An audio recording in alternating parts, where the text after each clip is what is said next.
Live from the Rockland Conference Center on the campus of Western Iowa Tech Community College, this is the League of Women Voters Candidate Forums. Tonight, we feature two forums, one featuring candidates for Sioux City Council and one for candidates for the Sioux City Community School District Board of Directors. And now, your moderator, Corey Cantrell.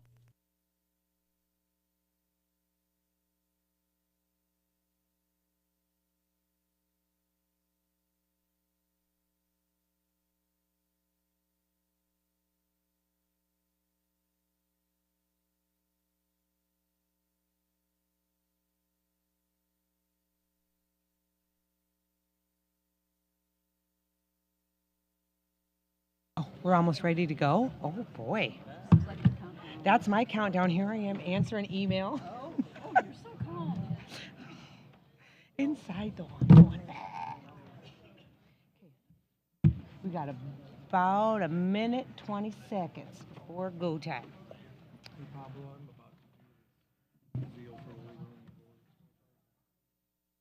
Mm-hmm. Sure, I put What? I have so many pockets. Oh, I don't know where I put my left pen. everything in the car. If you need to scoot over anymore, you go right ahead. I'm good. Thank Okay. you.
Good evening. I will invite you all to take your seats, please, so we can begin.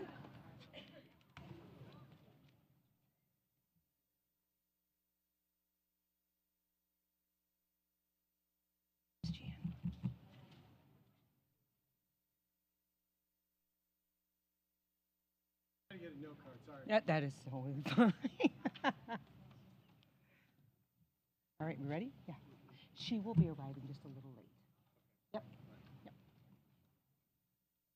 Okay. Good evening. I am Marguerite Reinert, and I am serving as the moderator for this evening's Sioux City Community School District Board of Directors Candidates Forum. The League of Women Voters is a nonpartisan organization. We do not endorse candidates or political parties. We do, however, work to educate ourselves and the public on issues affecting our citizens and government. This is why we are committed to hosting impartial candidate forums like this one.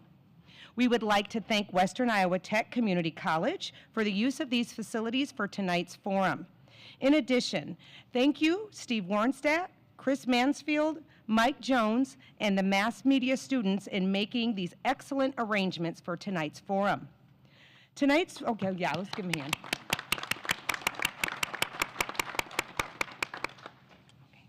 Tonight's forum will stream on WIT TV, YouTube, and KCAU Channel 9. The audio will be live on new comment radio station KWSR FM 94.3. Now I would like to introduce our panelists for the evening. Katie Colling from the League of Women Voters, Layla Lilly, who is the mayor of the Mayor's Youth Commission, Brett Hayworth with KWIT, and Luke Larson, who is a student here at Western Iowa Tech Community College.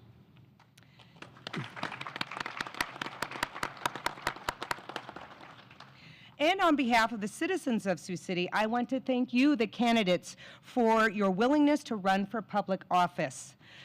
3 will be elected on Tuesday, November 4th to serve on the Sioux City Community School District Board of Directors for 4-year terms. And at this time, I would like to introduce our 7 candidates in alphabetical order, and I will ask that you just go ahead and give us a wave to identify who you are when I read your name. On the ballot for 4-year terms are A.J. Cecil Starlin, Jan George, Dan Greenwell, Cindy Hansen, who will be arriving shortly, Jebediah Hibbs, Bob Michelson, and Christian Supia Perez. We will begin with 2-minute opening statements from each candidate and then move on to our panelist questions. And at this time, I'd like to point out where the timer clock is to the candidates. You can see it in red that I am winding down on this intro, so I got to read quick. At approximately 6:40, the panelist portion will be concluded, and then we'll move to questions from the audience. Because of limited time, we will not be taking a break during that time.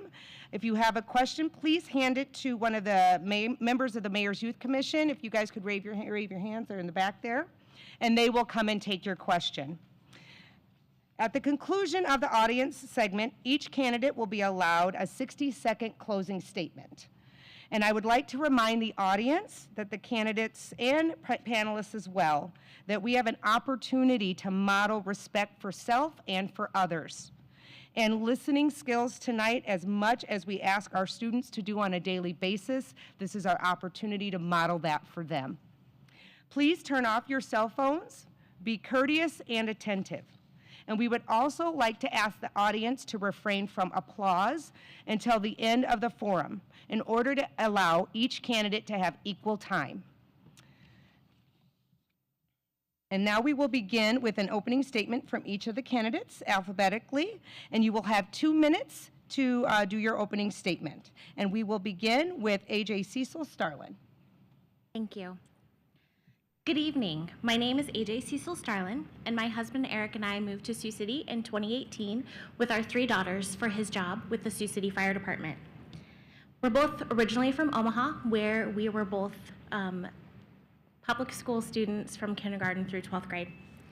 My childhood wasn't always easy, but school was a place where I felt safe, supported, and encouraged.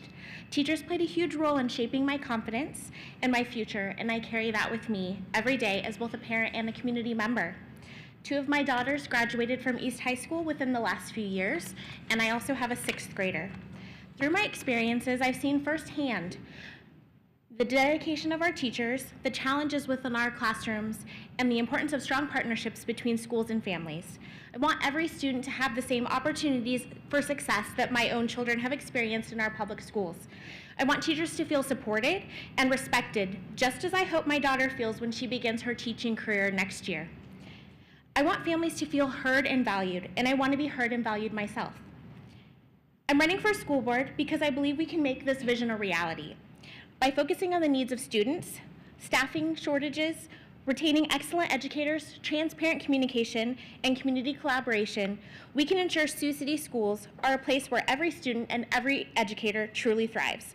I'm not a politician, but I am a parent, a professional, and a proud Sioux City community member who believes in common sense, compassion, and accountability. I'm ready to listen, to learn, and to lead, and have the best interests of our students at the front of my mind in all of my decisions.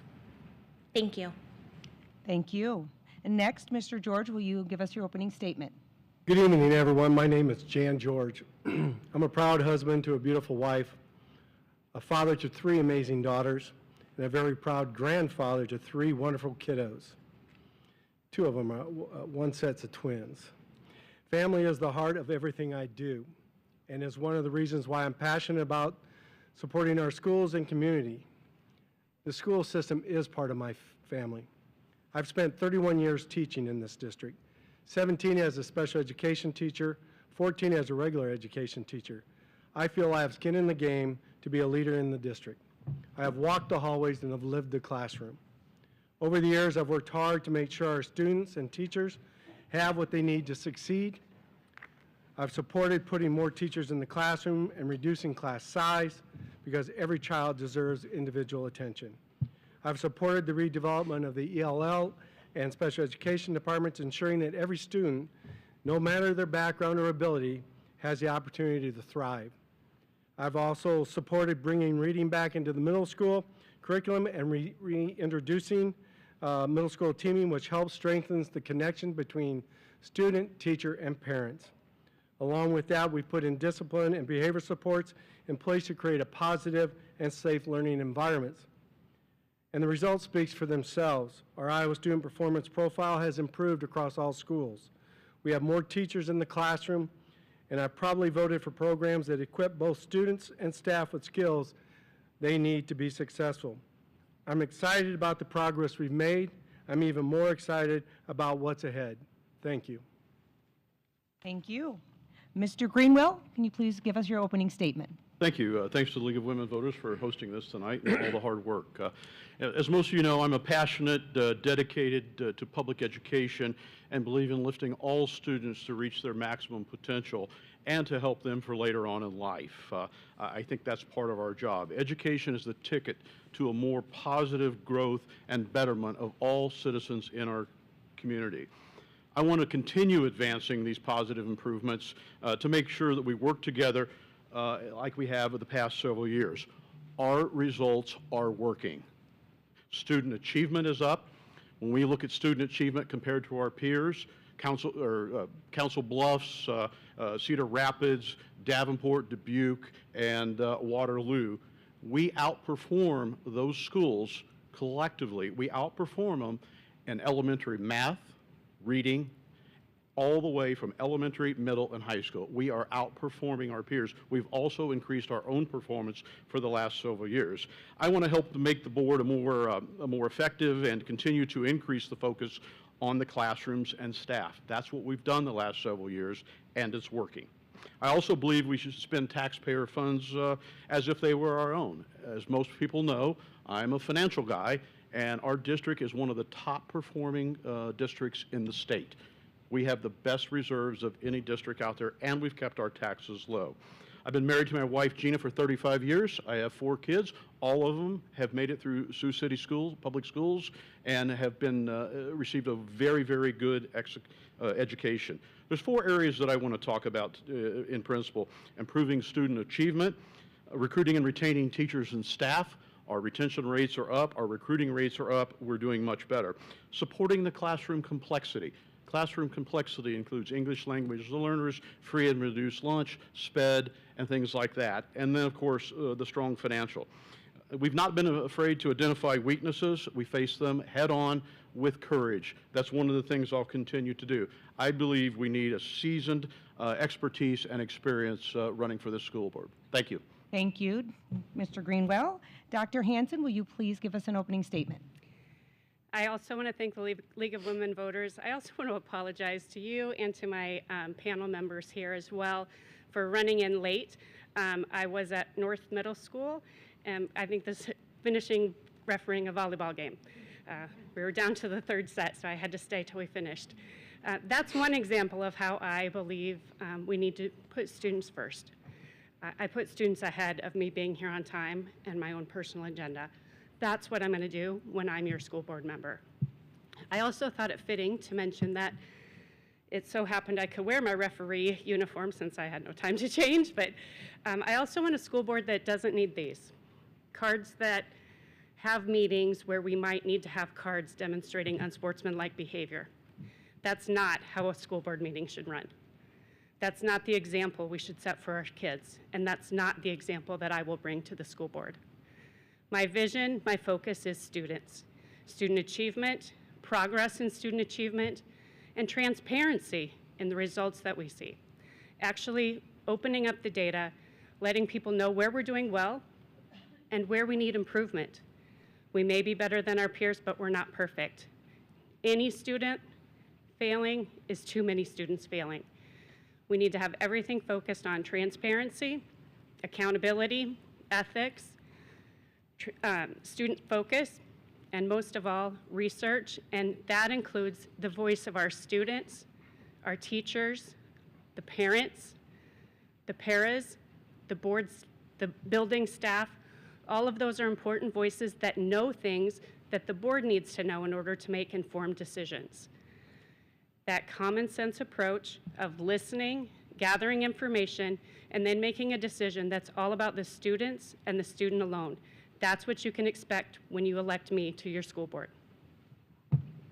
Thank you, Dr. Hanson. Mr. Hibbs, your opening statement.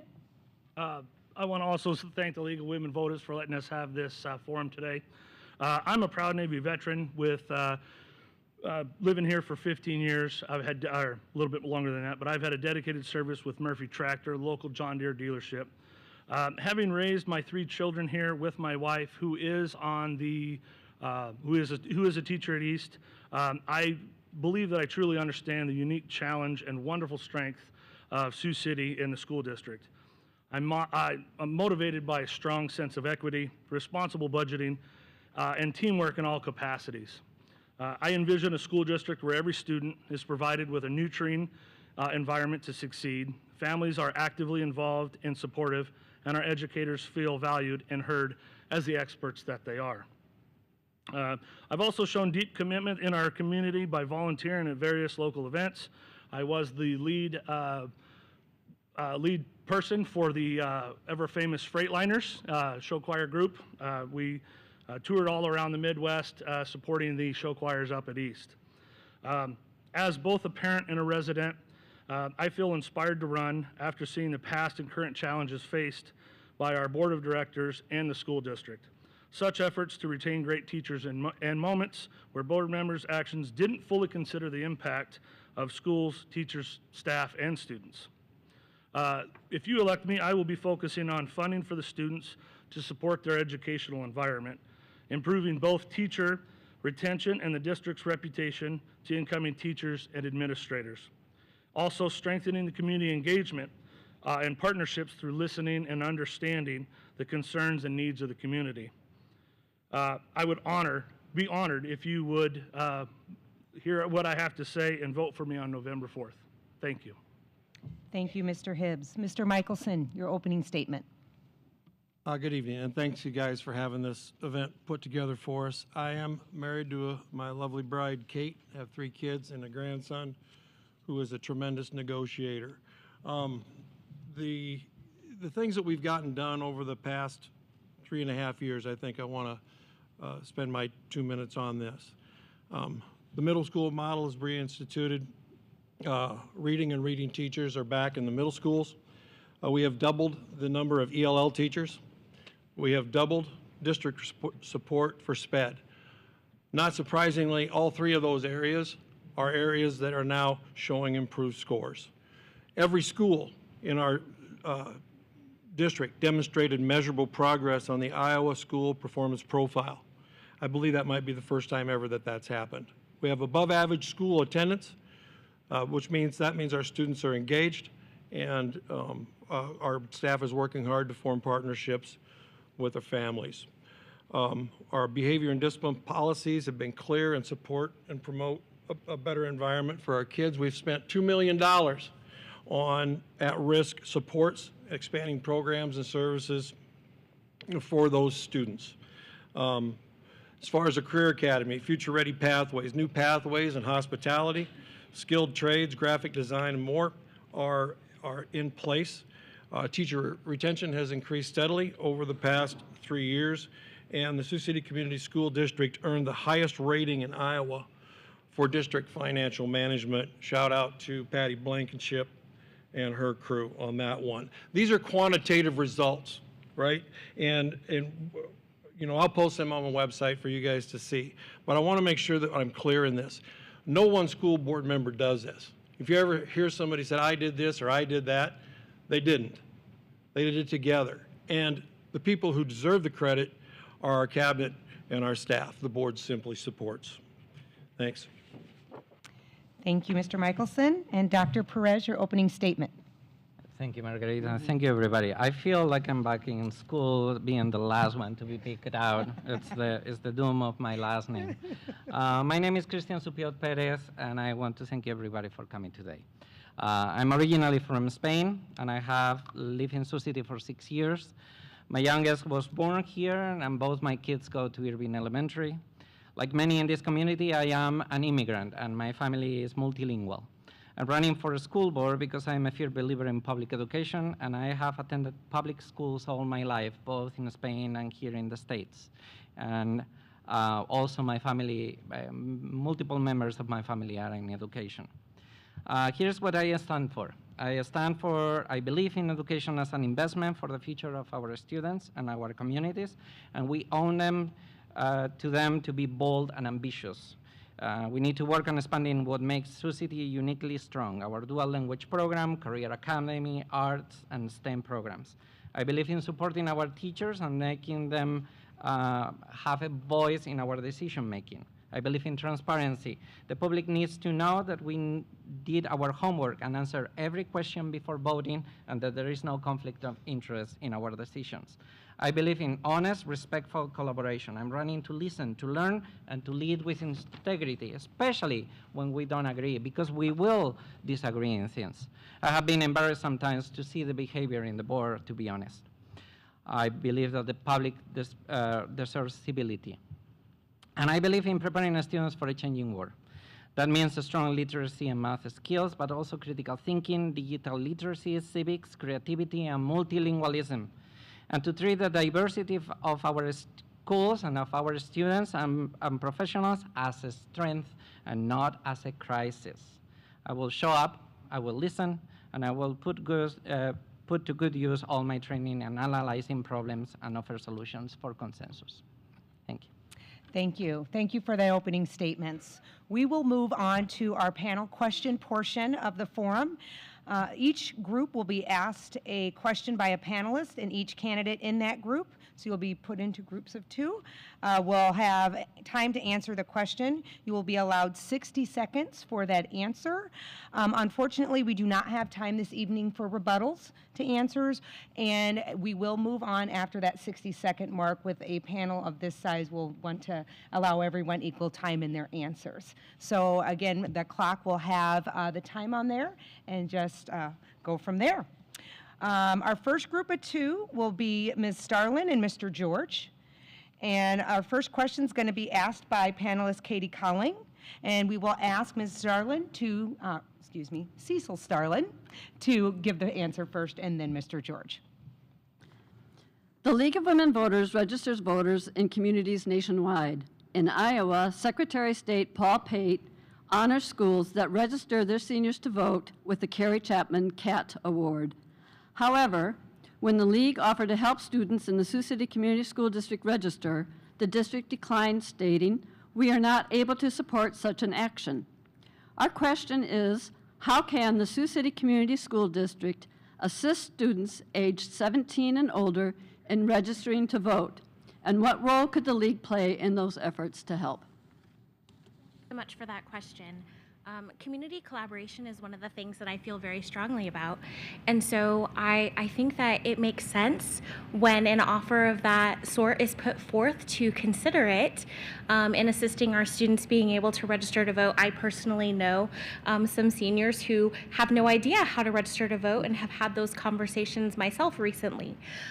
So I think that we need to be more open to collaborating with outside community organizations so that we can best support our students, and that is a perfect example of a way that we could do that. Mr. George? Wow, that's a good question. It's in my wheelhouse, I think.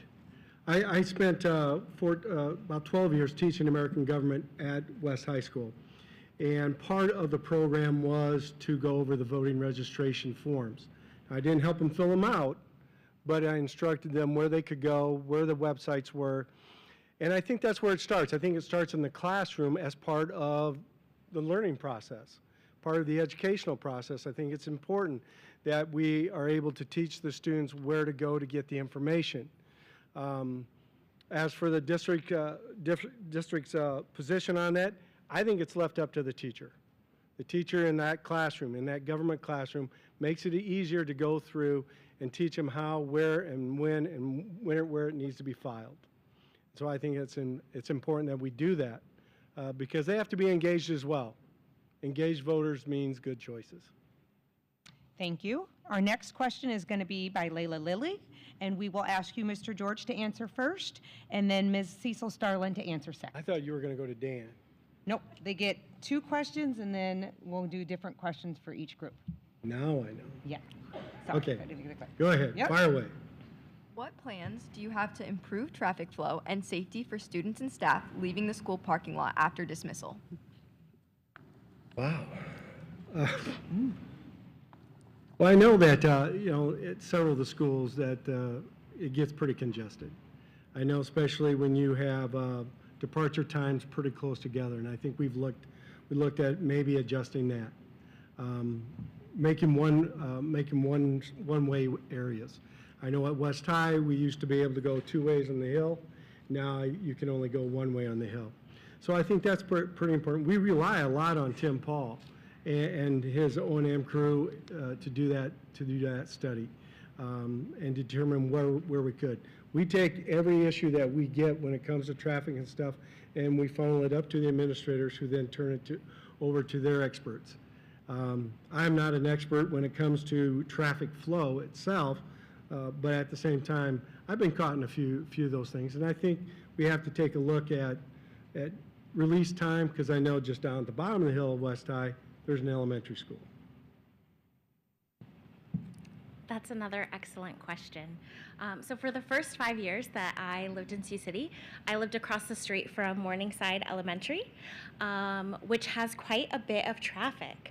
And I also drove students to East High School for 7 years in a row, and that parking lot is very challenging. So I think there are a few things that we could be doing. One would be to do some studies on ways that we might be able to adjust traffic flow, utilize our resources. I know at the high school, there's a school resource officer. Perhaps they could assist with directing traffic, and then making very clear to all of the drivers what entrances are available, what exits are available. I don't know if anyone has driven at East High School, but when you're exiting the parking lot, there's like a lane to turn right and a lane to turn left. And frequently, the people in the lane to turn right will turn left in front of the people turning left. So if we had some assistance, maybe some painted arrows at schools, and very clear information on how to exit and enter the parking lots. Thank you. Our second group will be Mr. Greenwell and Dr. Hanson. And the first question for you will be from panelist Brett Hayworth. And we will ask Mr. Greenwell to answer first, and then Dr. Hanson to answer second.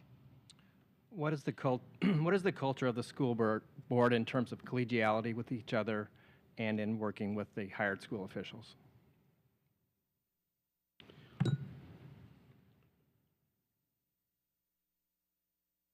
I think it's evolving. And here's what I mean by that. There are a lot of different issues that come forward before the board. Most of them require research and understanding of the issues, detailed research to understand what the issue is. I think each school board member has to take it upon themselves to understand the fine points and all the details.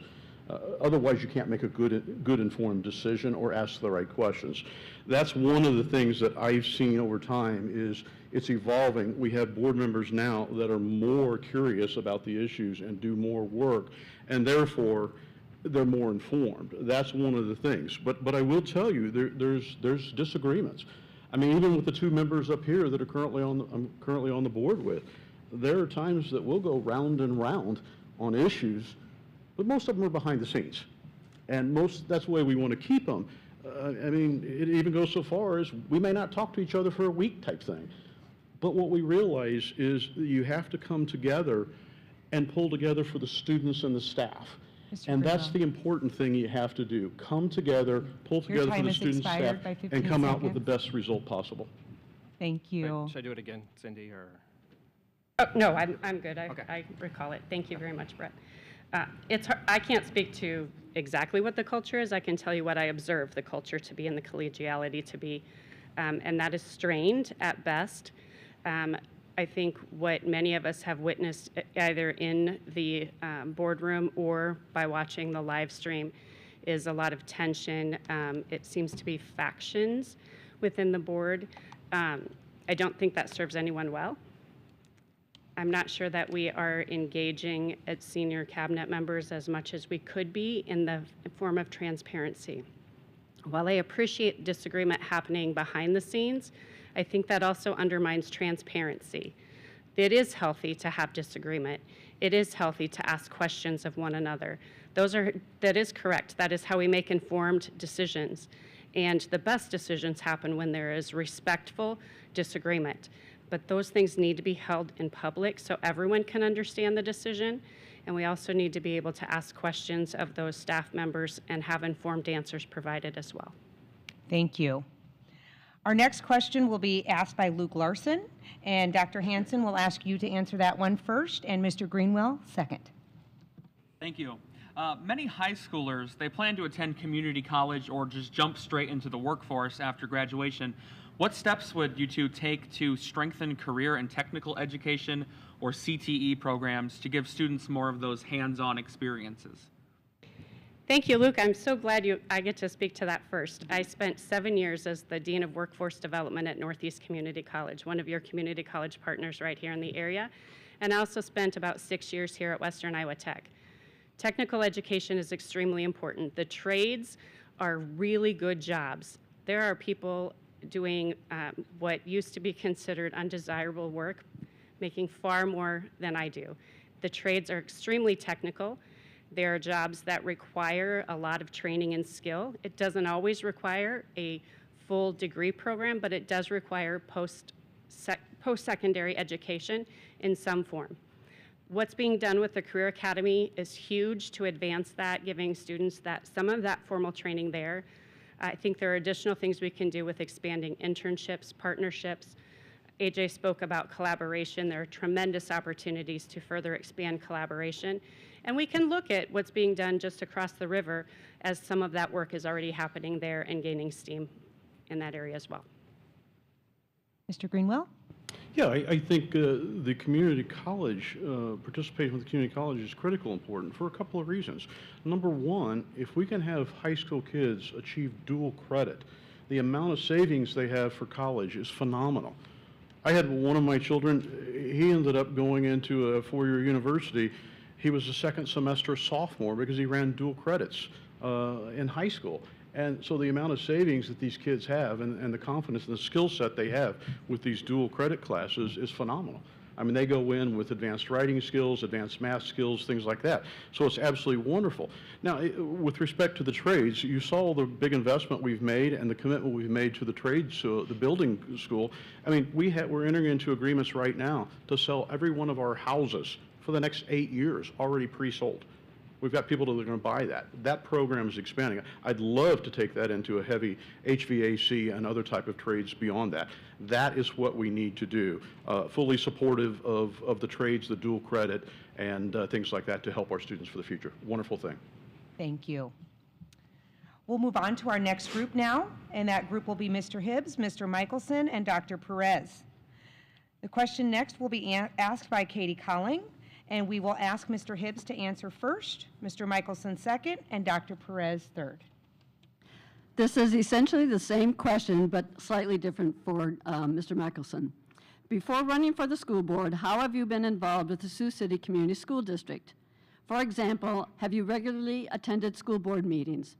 For Mr. Michelson, in addition to official duties, how have you stayed involved with the district?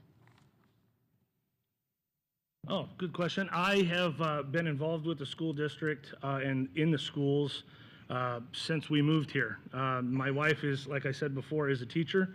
I have volunteered in many programs, Freightliners for show choir, and various other things for the school.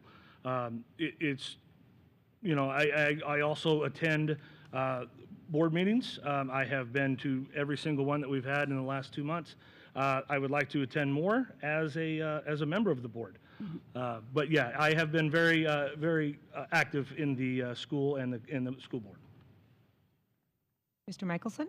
Katie, I'm not sure exactly. You said the question is different for me. Well, it's just, in addition to your official duties as a school board member, how have you stayed involved with the district?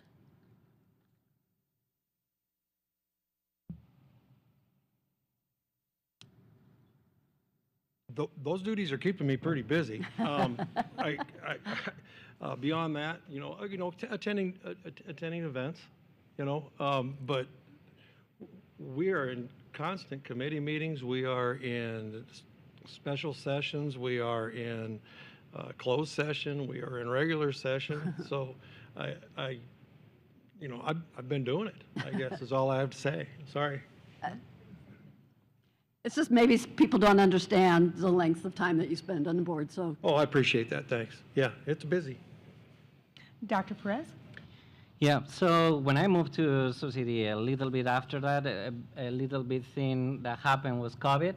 So that changed the way that I interacted with the school district for a little bit. But I've been keeping track of the school board meetings. I've attended a couple of them as well in person. I take turns with my wife. She is also very involved, and she attends sometimes. We have 2 little kids, and we have to take turns. But I'm also in the board of Mary J. Treglia Community House, and we have a preschool. So I have experience helping overseeing the preschool there that is part of the preschool initiative as well. So Thank you. Our next question will be asked by Layla Lilly. And I will ask Mr. Michelson to go first, then Mr. Perez, and end with Mr. Hibbs. Starting with the 2026-2027 school year, what will happen to 12th grade students who do not pass the required civics test for graduation? And do students who become citizens during high school have to take the test? Also, how effective do you believe the civics test will be? As a former civics teacher myself over the years at West Middle School, I'm not exactly sure what the law is right now as far as what the about the curriculum, or excuse me, about if the kids have to pass a test to finish. I honestly don't know. Do you? I'm pretty sure it is required for that school year. Okay. I'm sure they'll do fine. I would think that they would do fine. Our teachers do a great job, and I'd bet on them. Next, Dr. Perez. I'm sorry, I cannot see you, but I'm pretty sure you're behind the podium. I will tell you that I did pass a civic test. I became a citizen in 2019, so I did a civic test. 10 questions, you have to get at least 7 right. Honestly, I don't have much faith on that civic test. I think it's political posturing. So I am not particularly worried about the test itself. I am more worried about the content of the class. I think that will be more poignant to look at it and be careful what we are implementing in our classrooms. Thank you. And Mr. Hibbs. I believe that to pass the civic test, obviously you take the class, and I believe that our teachers are smart enough and do their job well enough that the students that are going to be having to take the test to pass are going to pass with flying colors. As long as they trust in with their teachers and they learn the content, I think they're going to do just fine. And I believe that our teachers are the ones that are going to help them. I know for a fact that there's a lot of teachers out there that go above and beyond to help the kids study a little bit more if they're afraid to take the test. But I know I have every bit of faith in our teachers that this is not going to be a problem, and our kids will excel in this. Thank you. We will go back to our first group, and we will have a question from Brett Hayworth, and we'll ask Mr. George to answer first, and Ms. Cecil Starlin second. Cecil can go first. I mean, just trying to be polite. You're going to alternate. Oh. Yeah. Thank you, though. When was the last time you were in a school building, and what takeaway did you have from that visit? Oh, a Bruce Lear question. Oh, yeah. Last time I was in the school, geez, not all that long ago, a couple weeks. I think, and what did I take away from it? In Sioux City, I think we're doing a good job. I love to see the teachers out in the hallway. And as a teacher in Sioux City, I was always out in the hallway, always trying to engage a student in a different environment. And so I saw teachers out there doing that. I think it was a great sight. And although I have not subbed in Sioux City since December of '23, I still get out there, visit, I go and visit my friends, my colleagues from West High. I've subbed at North, I've subbed at East. I think I think the teachers are doing a great job. There's a chart out there made by the superintendent of Davenport or Dubuque. In 1900, we had like 10 things a teacher had to cover. And we're now up to close to about 100 things in a day that a teacher has to do. So I think our teachers are doing a great job. That's what I take away. Thank you, Mr. George. Ms. Cecil Starlin? Would you repeat your question for me? I don't want to miss any of it. When was the last time you were in a school building, and maybe you could say which school building, and then what was the takeaway that you had from that visit? So the last time I was in a school building was probably about 2 weeks ago. I was at my daughter's middle school. However, she attends the middle school in Sergeant Bluff. So the last time I was in a Sioux City school would have been over the summer. I helped run a 5-week long program for girls at Beyond the Bell for girls going into second grade. It was fantastic. All of the staff there was wonderful. I got to visit an elementary school that I hadn't been in before, and we had a great 5 weeks of activities. All of the teachers that I have interacted with in Sioux City have been amazing, and I know that they're all doing everything that they possibly can for their students. Thank you. And our next question will be asked by Luke Larson, and we'll ask you, Ms. Cecil Starlin, to go first this time, and Mr. George second. Okay. Many students face challenges outside of the classroom that affect their learning. For example, mental health issues, food insecurity, homelessness, etc. How will you ensure that schools provide support for the whole student and not just the in-class part? Well, I think that we have a lot of things that we can do. One of those things would be not sending food accounts to collections, in my personal opinion. I also think that it is vital that we have access to mental health counseling in every school in our district. The number of mental health professionals that are in schools currently is not adequate, and the increasing level of support that students need makes our current staffing not appropriate for the student needs. So I think that that should be a priority moving forward for the district, is to make sure those things are accessible to students who are at school and during the school day. Mr. George? You bet. Luke, that was a great question. It really was. Every child gets lunch.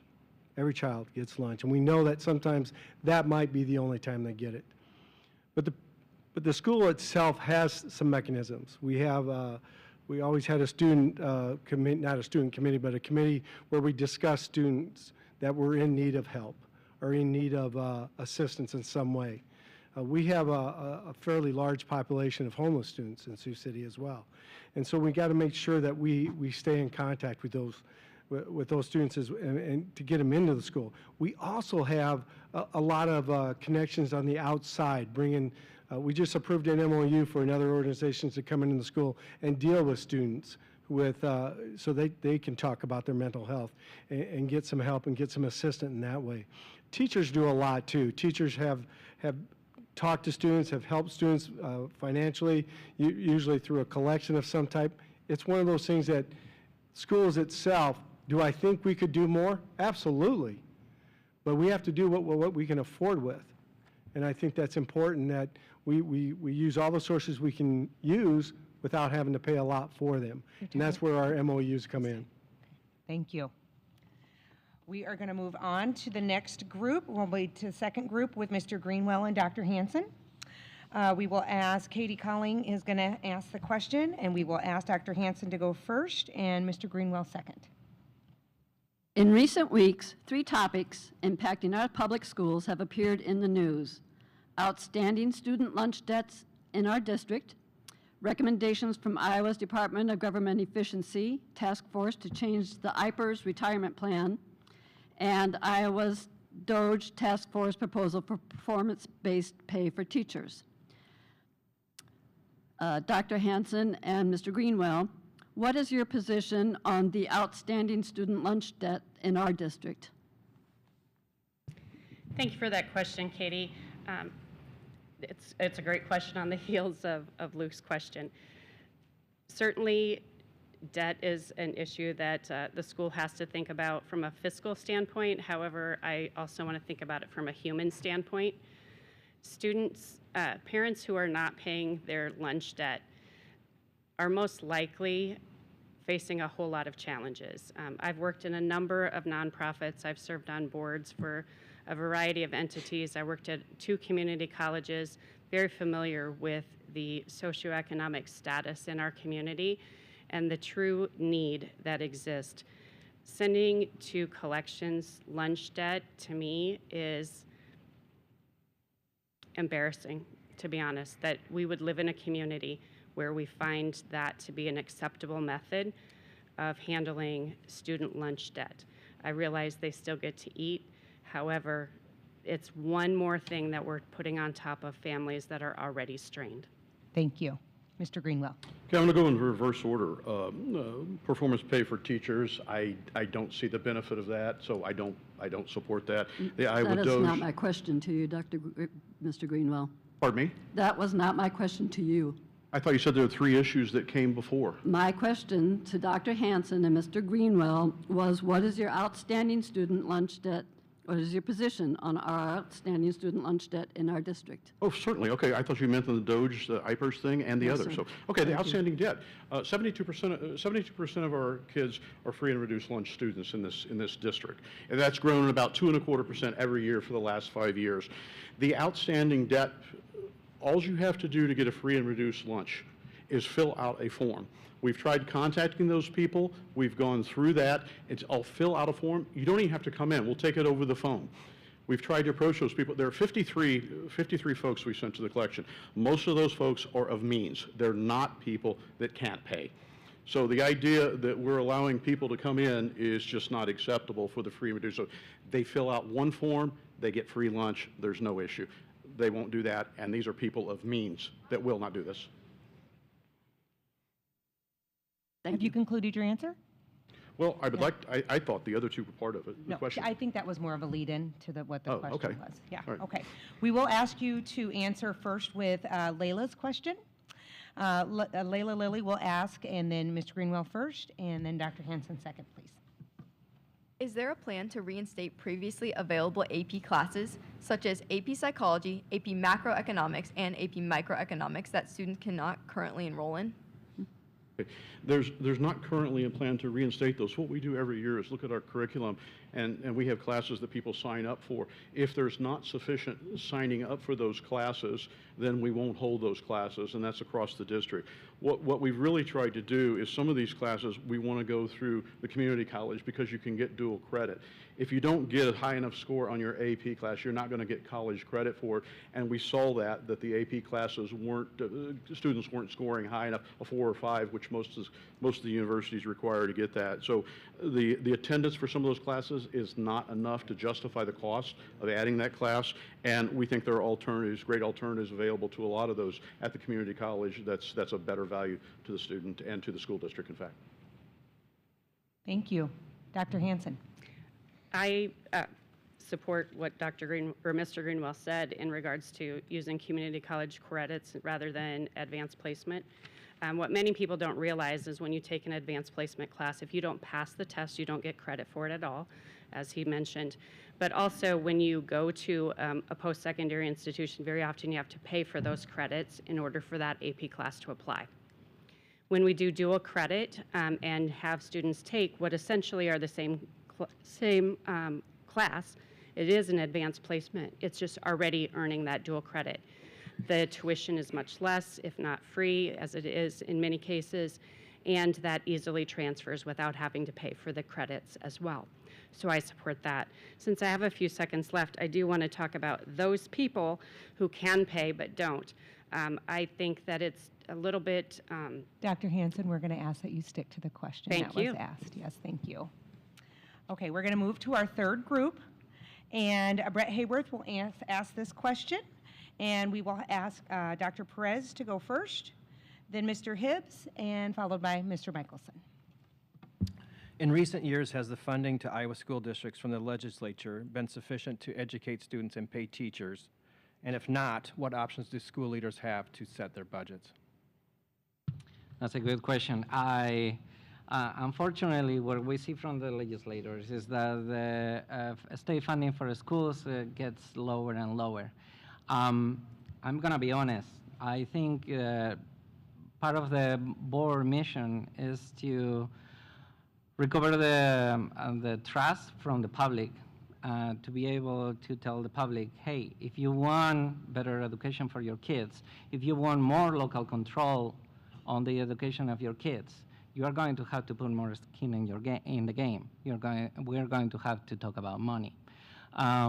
So that is, sorry, Brett, I wish the podium was transparent. So I know it's not a very hot take, and probably will not give me any votes, but I do believe that if you want local control and if you want good education for your kids, you need to put a skin in your game. You have to put your wallet in where your mouth is. Thank you. Mr. Hibbs. Brett, can you repeat the question? I just want to make sure I get it For sure. In recent years, has the funding to Iowa school districts from the legislature, has it been sufficient to pay teachers and to educate students? And if it's not, what avenues do local school districts have to set their budgets? I think that the funding has gotten worse. It is not what we need. Obviously, with the vouchers coming in, that is a huge red flag to me, because that is taking funding away from public schools. If you're sending your kids to a private school, that's your choice. You have made the choice not to put them in private school or put them in public school. I don't believe that the vouchers program is working. In order to combat that, I would look out to the federal and state legislators to figure out if there's another plan that we can do, another bill that we can pass, or something that we can help get the funding back into the public schools. Okay, thank you. Next question is by Luke Larson. Oh, I'm sorry, Mr. Michelson. I apologize. Please answer the question. Do you need him to read it again? Yeah, sure. Okay. Let me read it again. In recent years, has the Iowa legislature given enough sufficient funding to K-12 school districts to pay teachers and to educate students?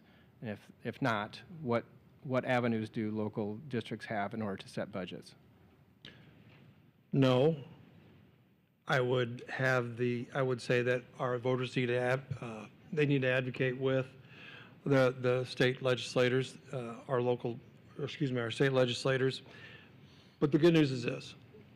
The good news is the previous board has done a terrific job of protecting us financially moving forward. We have the ability to ride out the storm, so to speak, with a general fund that is strong. We're doing it right now. And but in the meantime, what we need to do is, like I said, we need to get out, we need to talk to our lawmakers, and we need to stress to them that the cash isn't good. It's not there.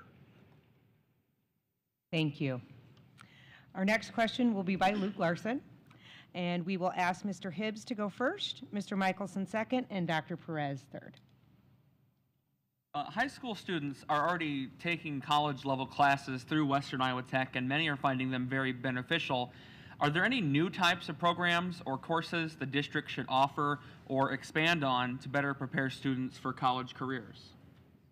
Oh, yeah, I would say the Career Academy is a huge step. That's you're preparing all the students for what could be a very fruitful career in any of these jobs. I mean, they're not everybody kind of thinks down on them. I don't. Construction's a great place to be. My father was a construction, and we got to expand these programs so that way these kids can broaden things. I've also heard that WIT might be bringing a program for the aircraft mechanic. As a licensed aircraft mechanic, I think that's great. That's another expansion that we can do to help these kids find a fruitful career, even in aviation like that. Thank you. Mr. Michelson. Can you repeat the question again? I just want to make sure I get it right. Yes, so high school students are already taking college level classes through Western Iowa Tech and other community colleges. They're finding them very beneficial. Are there any new types of programs or courses the district should offer or expand on to better prepare students for their college or their careers? It would be awesome to be able to have everything that everybody wants moving forward, right? Everybody's got their own wish list, but the parameters that are set by the finances, can limit that. Like Jeb said, we got the Career Academy. Our trades part is awesome, right? You've added graphic design. You have added, where am I at? Hang on a second. The skilled trades, the hospitality part of it, and then there's others that I can't think of right now. But I think that we are maxing out, doing everything that we can in that area currently. Thank you. And Dr. Perez. Thank you. And I can see you. Yes, you can. Like my colleagues have mentioned, there are multiple programs already happening that are really beneficial, and I'm an academic advisor, so I actually advise a lot of students that come with dual credits. I will say also that I concur with the idea that AP courses are probably not the way to go now, since we have a better deal with the dual credit, and the state pays actually, the state of Iowa pays for a big chunk of those dual credits, which is really nice. But I think that we can expand in other programs. The Vermilion schools, for example, offer a shadowing program in the last year for their seniors to go out and visit professions and learn about firsthand what those professions may entail. We have the Jobs for American Graduates, the JAG program, that also could be implemented in the schools here. There are multiple programs in Iowa that partner with JAG, with iJAG, and we don't. So that's another thing that we could do. Thank you. Thank you very much. This concludes the panelist segment of our forum. I would like to ask the audience to join me in thanking our panelists, Katie Colling, Layla Lilly, Brett Hayworth, and Luke Larson for their participation. Please give them a round of applause.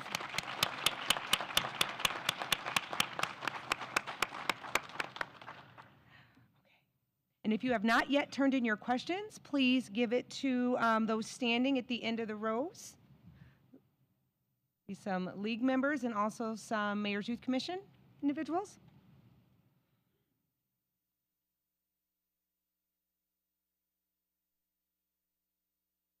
You have them?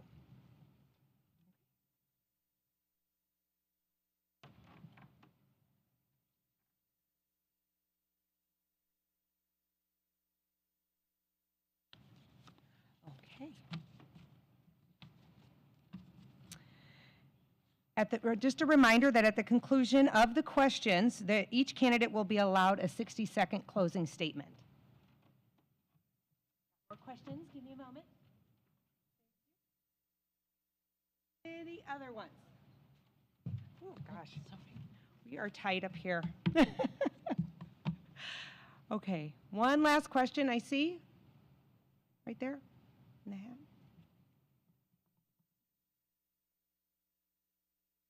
Oh, there's more.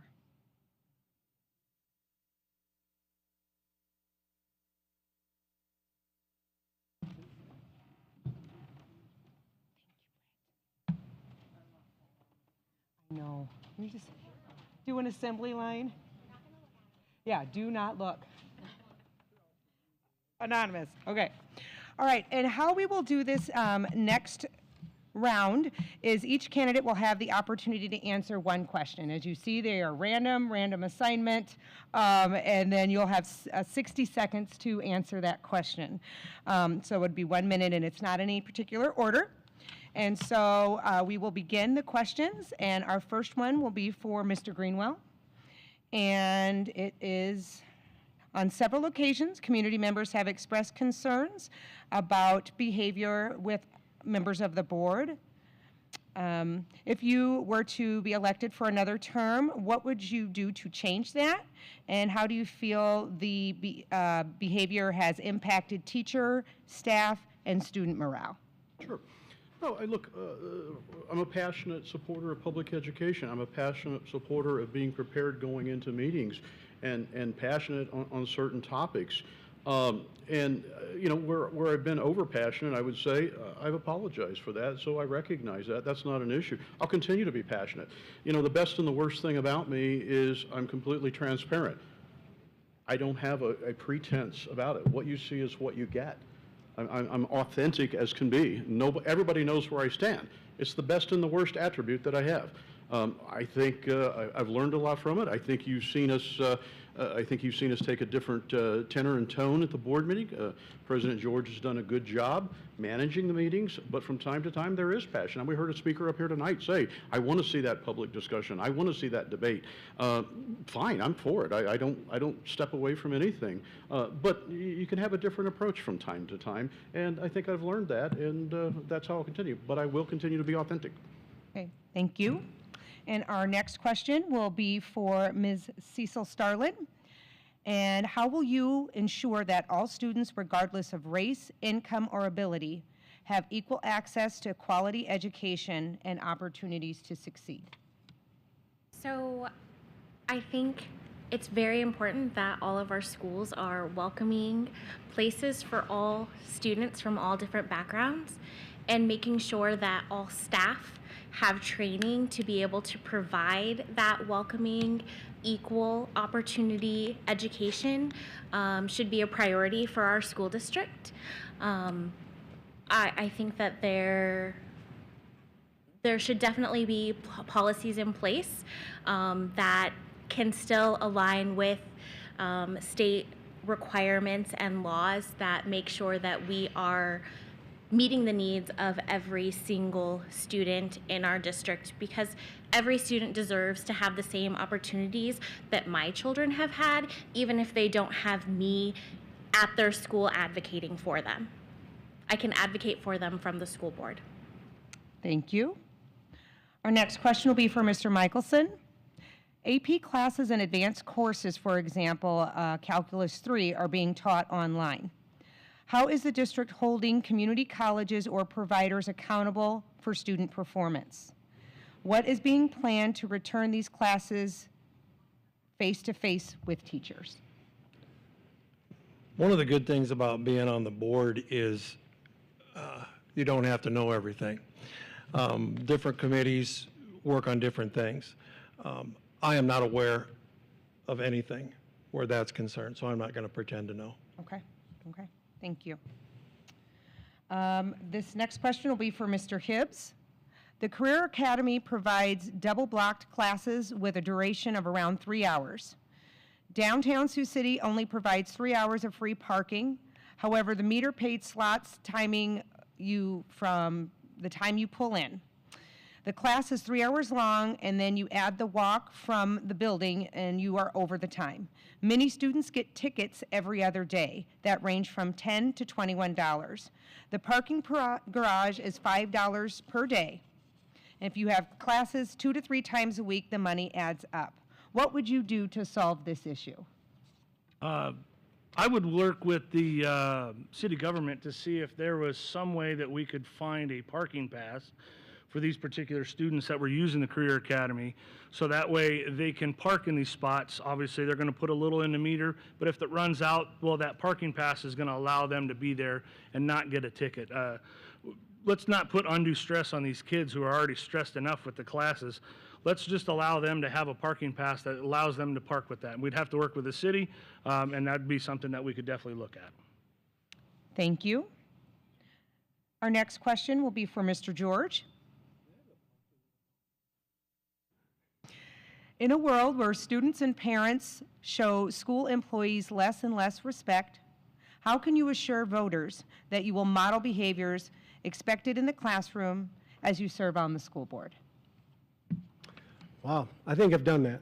Okay. I think I have, I've used my, at times I've used my teacher voice up there to make sure that I can get things calmed down. I try to, I always, regardless whether I agree with parents coming up or not, I always treat them with respect. I think only once have I had to raise my voice to the crowd so that we could get, so people could be heard. And that's what it's all about. So for the most part, I think I do a pretty good job of managing that and modeling that. But at times we're human. You know, we stumble, we fall down, I fall down quite often. But at the same time, it's one of those things where we are in the limelight, we are in the vision, and it's important for us to do our best to model everything. And I just want to make sure that I think I've done a good job because I use my teaching expertise up there at times to make sure everyone gets heard and comes away with a feeling that they've been heard. Okay, thank you. Our next question will be for Dr. Hansen. And this audience member is asking, there have already been a couple of questions and answers that have been brought up about the Career Academy. In the past years, pathways have been cut due to teacher shortage. How can you be prepared or prevent these cuts happening to programs? That's an excellent question. I think, as has been mentioned, collaboration is extremely important. Working with our local post-secondary education providers to provide teacher development. We have some teachers that don't have the qualifications that it takes to teach a dual credit course at a Career Academy situation. And so working with them is also a retention effort. When we support people pursuing additional education, that's helpful for keeping them connected to our schools. In addition to that, making sure that we're connecting with those post-secondary providers to find out if they have capacity where they might be willing to share instructors as well. I think there's some creative approaches that I've seen work in other environments where colleges can partner with high schools to be able to lend their staff or to supplement the enrollment in their courses as well. So I think there's a variety of opportunities if we look creatively and look in a growth mindset rather than a shortage mindset. Thank you. And Dr. Perez, with great financial standing, why do we have more classes online with less resources, and what would be your approach to that? So I'm gonna pair with a question that was asked to Bobby here. There are some occasions like the calculus class that there is nobody teaching in person. The reason why we're offering online and we're not offering in person is because even the community college has a struggle to find somebody to teach it in person. The problems with recruitment are not only in the high schools and in the middle schools and the elementary schools, are at the community college level. If you want in-person teachers, you need to have a plan for recruitment and a solid plan for recruitment that is consistent and that is not relying on last-minute recruitment. You need to lay out, going to places, finding those teachers in other states if necessary. And you have to partner with other institutions, with other schools that are struggling the same way. So I would love to see, for example, partnering with WIT on that. And not because I work there. Okay, thank you. And thank you to the audience for providing questions for that portion.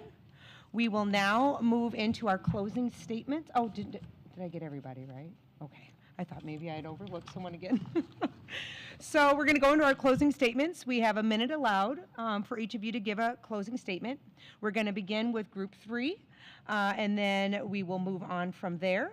And we will start with Dr. Perez, move to Mr. Michelson, and then on to Mr. Hibbs, and et cetera. Being first is new. Yes. We mix it up. I'm going to be very brief. My goal is to invest in our future and capitalize on our community's strengths.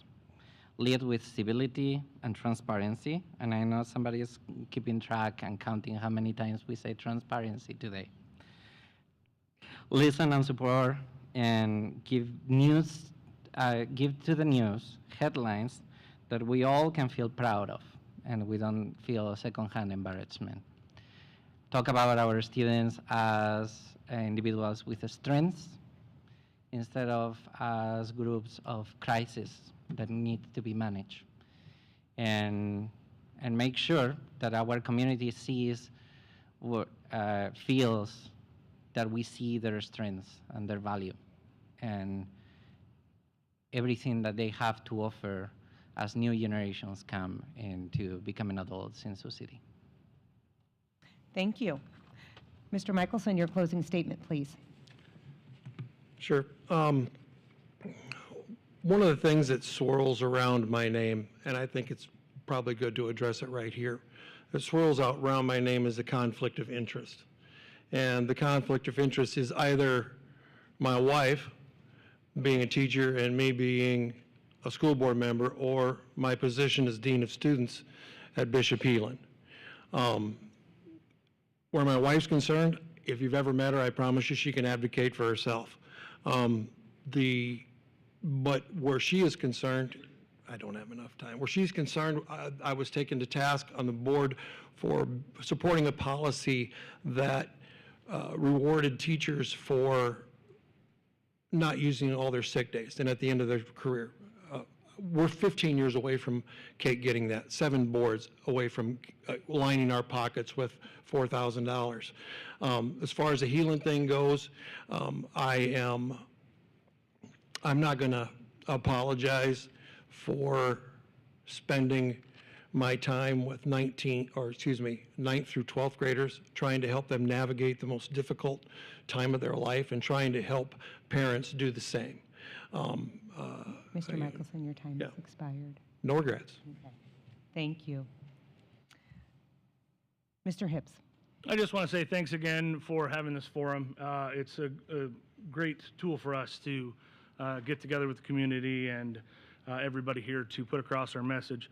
I just want to let you know that if I am elected to the board, I will be transparent as I can be. Obviously, I'm not going to infringe on anybody's rights or anything like that, but I want to be transparent. I also want to have solution-based communication.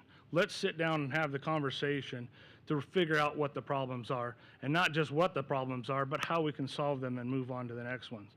And then my third focus is also going to be on the kids. That's why we're here. We're here to help support these kids become great leaders. And I believe that if we come together as a board, as the staff and teachers and community, we can actually make this school board and this school district great and have a bunch of great leaders come from us. Thanks. Thank you. Dr. Hansen. Thank you all for being here today.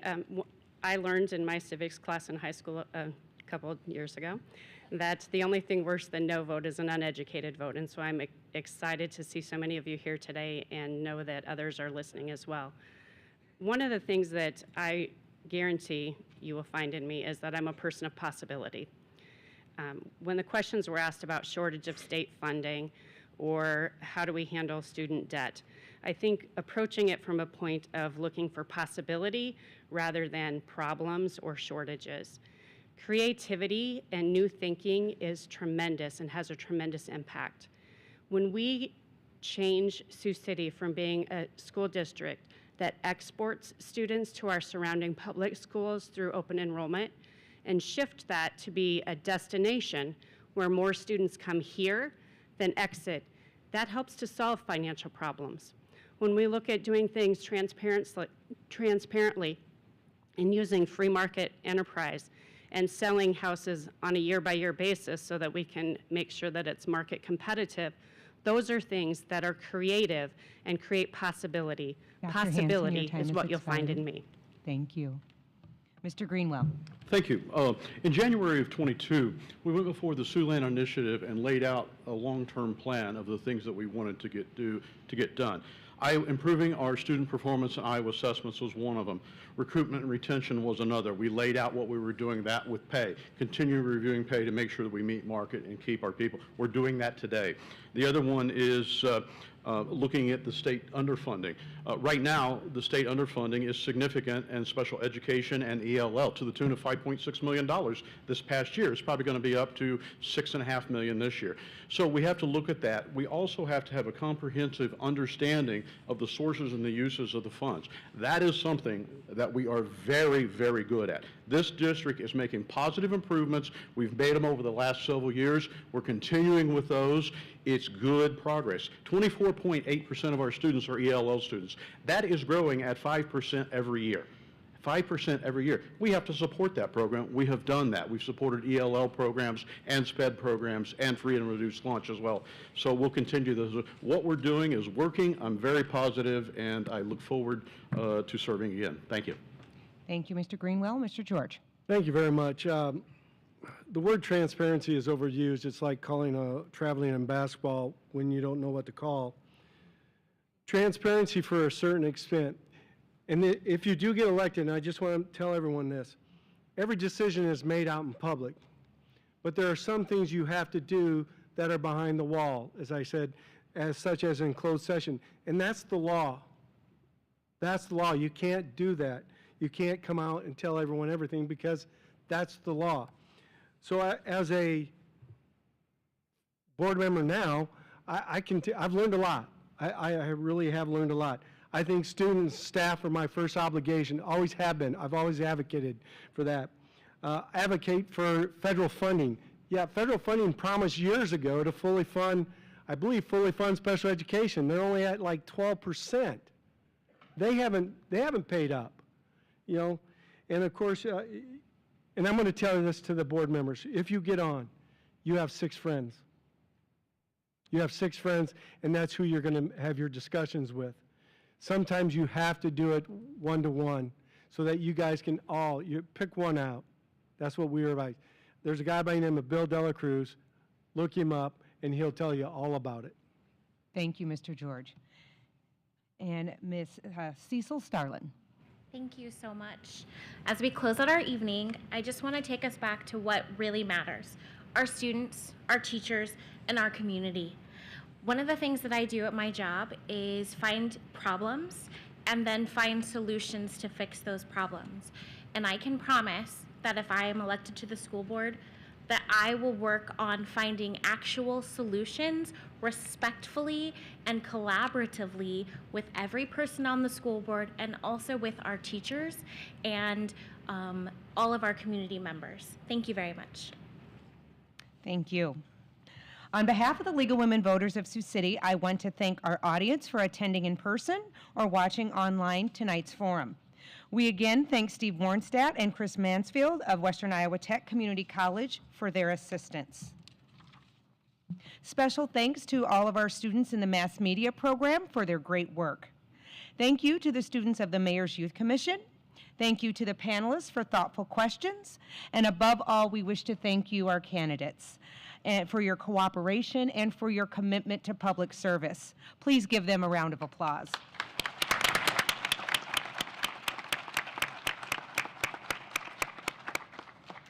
I would like to remind you that the upcoming election is Tuesday, November 4th, 2025, with the polls open from 7 a.m. to 8 p.m. There are 2 other methods that you can cast your ballot. You may fill out an absentee ballot request form and mail to Woodbury County Commissioner of Elections, who then will send you a ballot to complete and return by the time the polls close on November 4th.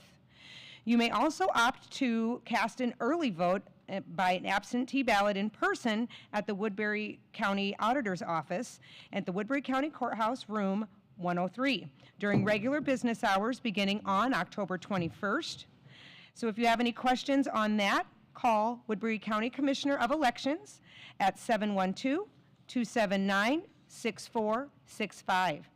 If you are not registered to vote, there are voter registrations at the entry table right outside the door. Thank you again for your participation this evening, and remember to vote in this and every election. Your vote is a precious gift. Use it wisely on November 4th. This concludes our candidate forum for Sioux City Community School District Board of Directors. We will take a 15-minute break while we set up for our City Council candidate forum. Thank you. This has been the Sioux City Community School District Board of Directors Candidate Forum, presented by League of Women Voters. Stay tuned for the Sioux City Council Candidate Forum.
the forum for candidates for Sioux City Council.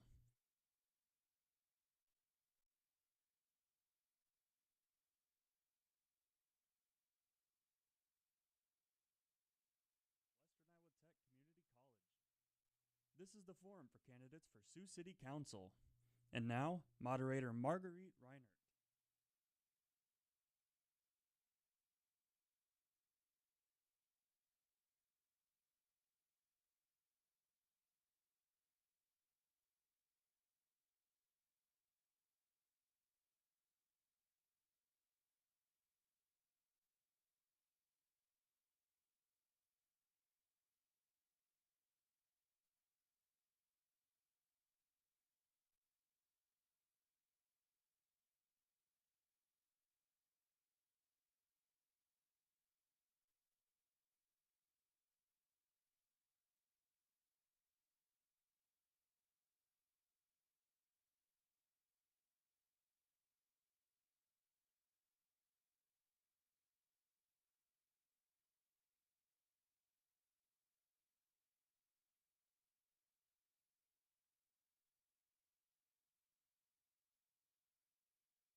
Welcome back to the Rockland Center on the campus of Western Iowa Tech Community College.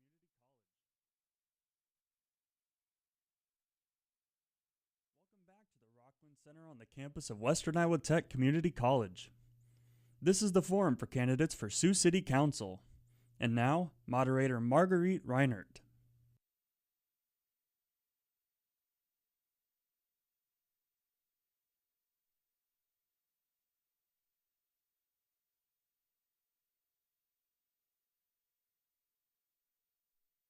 Welcome back to the Rockland. I am Corey Cantrell, and I will be serving as the moderator for this evening's Sioux City Council Candidate Forum. The League of Women Voters is a nonpartisan organization. We do not endorse candidates or political parties. We do, however, work to educate ourselves and the public on issues affecting our citizens and the government. That is why we are committed to hosting candidate forums like this one. We would like to thank Western Iowa Tech Community College for the use of the facilities tonight for the forum. And in addition, we want to thank Steve Warnstad, Chris Mansfield, Mike Jones, and the mass media students in making the excellent arrangements for tonight's forum. Tonight's forum is also being streamed on WIT TV YouTube and KCAU Channel 9. The audio will be live on the new Comet radio station, KWSR FM 94.3. So if you have friends who aren't here tonight, let them know they can still tune in. Serving as our panelists are Linda Santee, representing the League of Women Voters of Sioux City, Luke Larson, a WIT student and here at Western Iowa Tech, so thank you for being here, Luke. Woody Gottberg, from Powell Broadcasting. Woody, I don't know how many of these you've done. You've done more than I have. So 14. 14, thank you. And Trayla Lee, who is here as a community member. On behalf of the citizens of Sioux City, we thank our candidates for their willingness to run for public office. 3 will be elected on Tuesday, November 4th to serve on the Sioux City Council for 4-year terms. The 6 candidates in alphabetical order are, if you guys would wave, please. Starting down at the end, Craig Bernstein, Rick Bertrand, John Denbesti, Paul Koskovich, Marty Potabon, and Ike Rainford. Also, Ray Ford. Oh, man, I tried so hard. Also, thank you to the other 3 candidates who were on the primary ballot, Nick Davidson, Jessica Lopez-Walker, and Brett Watchhorn. We're going to begin with 2-minute opening statements from each candidate, and then we will move to the panelist questions. We will be doing those in groups, so 2 of you will answer the same question, and then we'll move on. At approximately 8:30, we'll close the panelist portion, and we will take audience questions. Because of limited time, we're not going to take a break in between, so if you write out your questions and then hold them up, a league member or one of the Mayor's Youth Commission members in the back who are waving at you will be glad to pick them up and bring them up to me. I will ask them in no particular order because we just don't have time. So, and then after that, we will give you each 60 seconds for a closing statement. Okay? I would like to remind the audience, the candidates, and the panelists, we have an opportunity to model respect for self and others and listening skills tonight. Please turn off your cell phones, be courteous and attentive. We also ask that the audience refrain from applause until the end of the forum in order to allow each candidate equal time. And we will now start with our opening statements. And just to mix things up, we're going to start down here with you, Mr. Ray Ford. Did I say that right this time? Yes. Okay, great. We'll start with you and we'll go down, and then we'll start with Mr. Berenstein when we do the questions. Go ahead. Absolutely. Good evening, everyone. I'm Ike Rayford, and it is a true honor to be here tonight with you all. And I want to personally thank the League of Women Voters, as well as WIT and the AV students for hosting this event. As someone who has called Sioux City home for 30 years, I've grown to love this community deeply. As a business owner and someone active in our local community and economy, I understand the importance of city council that's responsive rather than reactive. I believe in being proactive about our challenge, learning to listen to our citizens, and working on solutions before issues become crisis. I also want to emphasize growth, growing our city in a way that benefits us all, creating opportunities, and fostering a Sioux City that's vibrant and very welcoming. But let me say this, my journey, like many of yours, has had its ups and downs. But with God's redemptive power, I've grown and changed. And I stand here today as someone committed to serving this city with a fresh perspective. Through God's grace, I've grown, and I'm ready to help our city do the same by being a leader who listens more than he speaks and leads with a forward-looking vision. So tonight, as we discuss our city's future, I want to share how we can foster a thriving Sioux City that values every voice, supports our local businesses, and embraces the spirit of community. Thank you all again, and I look forward to our conversation tonight. Thank you. Mr. Potabom. Thank you. And I'd like to reiterate what he said. I want to thank the League of Women Voters and Western Iowa Tech for putting on this. A little bit about me. I'm the 13th of 15 children, and 70 years ago, my family moved us to Sioux City. And I've been here ever since, other than when I was in the U.S. Army. I love Sioux City. Most of my adult life I've spent working for the citizens of Sioux City. Besides being an Army veteran, I'm also a retired police officer. I'm a 4-time past president of the Sioux City Police Officers Association and a past president of the Iowa State Police Association. For the last 30 years, I've served on the board of the Municipal Fire and Police Retirement System of Iowa. That's a retirement system for all police officers and firefighters in this state. We're a $3.5 billion fund, and our main job is to make sure that the public safety officials will have good retirement when they're ready to go, and the insurance if something happens to them, God forbid, on the job. I decided to run for this spot because 25 years ago I served on this council. And I found out that some of the things they're arguing about now are the same things we argued about 25 years ago. 25 years ago when I was on this, I was the security director at Southern Hills Mall, and I found out how hard it was to juggle a full-time job and put enough time in for the council. I'm now retired, I like to say. And I've got the time dedicated. I want to serve the citizens of this city, and I want to remind everybody out there to remember, this is your government. It doesn't belong to us up here. It doesn't belong to the staff in City Hall. It is yours. And I want to be the person that you can call at any time, and that I will listen to you and tell you who can answer your questions. Thank you. Thank you. Mr. Koskovich. Hey, good evening. I'm Paul Koskovich. I'm an entrepreneur and developer here in town. I got a family of 3 kids and a partner, Kelsey. I'm excited to get started here with the other council members, whoever gets elected, along with the Mayor Bob and Julie. I've got a good plan in place here. I've got 4 targeted items that my campaign's set to focus on. And in addition to having items that I'm focused on, I have a plan to put those items in place so that we can get the city turned around quickly and not talk about it, but actually show action. This town has been in neutral for far too long. We are stagnant. We are not growing. Everyone wants growth, but nobody has a plan. I have a plan in place, and I'm ready to get going and put this process to get this city turned around. Thank you. Mr. Denbesti. Good evening. My name is John Denbesti. I'm a lifelong resident of Sioux City, a financial advisor, reserve law enforcement officer with the Woodbury County Sheriff's Office, and most importantly, a husband and father raising my family here. I believe Sioux City's best days are still ahead of us. I decided to run for Sioux City Council because I wanted to bring a pro-growth mindset to City Hall. For years, I've worked through the Chamber of Commerce Government Relations Committee. The past 2 years, I've been the chair of that committee. So I've been really steeped in the issues that are affecting us and been an advocate for Sioux City on the state, federal, and local level. That experience, combined with my financial background, my service in law enforcement, gives me the insight to help Sioux City grow responsibly and thrive for future generations. My priorities are clear. It all starts with growth. Sioux City's been stagnant, and that needs to change, and it will. I support local businesses, and I want to attract new development by making City Hall a partner and not a roadblock. Expand affordable housing by working with builders and encouraging them with smart incentives. Financial responsibility to protect taxpayers and ensure that every dollar is spent wisely with transparency and accountability. And strengthen public safety, including addressing the homelessness with both firmness and compassion to keep our community safe and welcoming.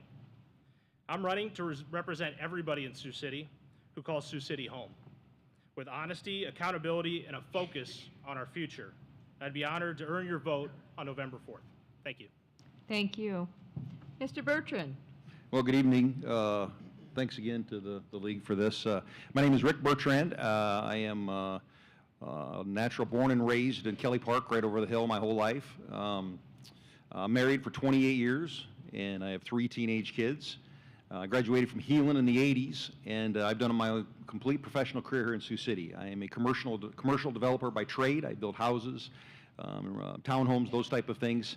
And people ask me, why did I decide to jump back into this race or get involved in this race? And it's very, very clear. Like you, I'm very active in the community, and people are frustrated.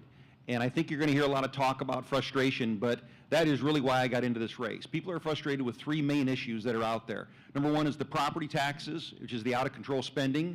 It's the unfriendly business environment that we've created this last 5 or 6 years, not just with existing businesses, but businesses coming in, and we've pretty much ran out our developers, our builders. And the third issue is just plainly the condition of the city, with the panhandling, the homelessness, the graffiti, the nonsense that's running around these streets. Those are the 3 issues that I'm going to address. I'm going to come into this council with the one attitude, which is to lead this council. We have an historic opportunity right now with 3 open seats. It hasn't happened in over 20 years. We're going to have a new opportunity for a new majority in this council to make those tough decisions. People know me, they know what they're going to get. At times they may not like it. I have sharp elbows at times, but I will force the votes, I will call up the votes, and we will get this done. This council will lower property taxes. This council will create a business-friendly environment, and this council will deal with the condition of our city. And again, I just appreciate it for last night, and I look forward to the sprint to November. Thank you. Mr. Berenstein. Thank you and good evening. My name is Craig Berenstein. As with the other candidates this evening, thanking the League of Women Voters, which does such important work in our community. I also want to thank the panelists and the opportunity to visit with them tonight, and also all of you for being here this evening. I think it shows the commitment that you have to this community and the concern that you've got for, in fact, some of the issues that Rick identified in terms of the change and the opportunity that we have to do so. I also want to, at this time, thank the other candidates, including the candidates that didn't make it through to this evening. This is a very difficult job to run for office, and for those to Paul's point, those that make it to the council, it's a very difficult job. The amount of time that's required, the commitments that is required, the time away from family and friends is very difficult. So I commend all of the candidates for their willingness and their effort not only to be here tonight, but to be running for city council. After 18 years away from local politics, where I previously had the opportunity to spend 4 years as mayor and 4 years as a member of the city council, I'm pleased to be seeking a seat tonight on the city council in this fall's election, and to share my vision, my plans for a stronger and a more vibrant Sioux City, and candidly a Siouxland community, because this is a tri-state region.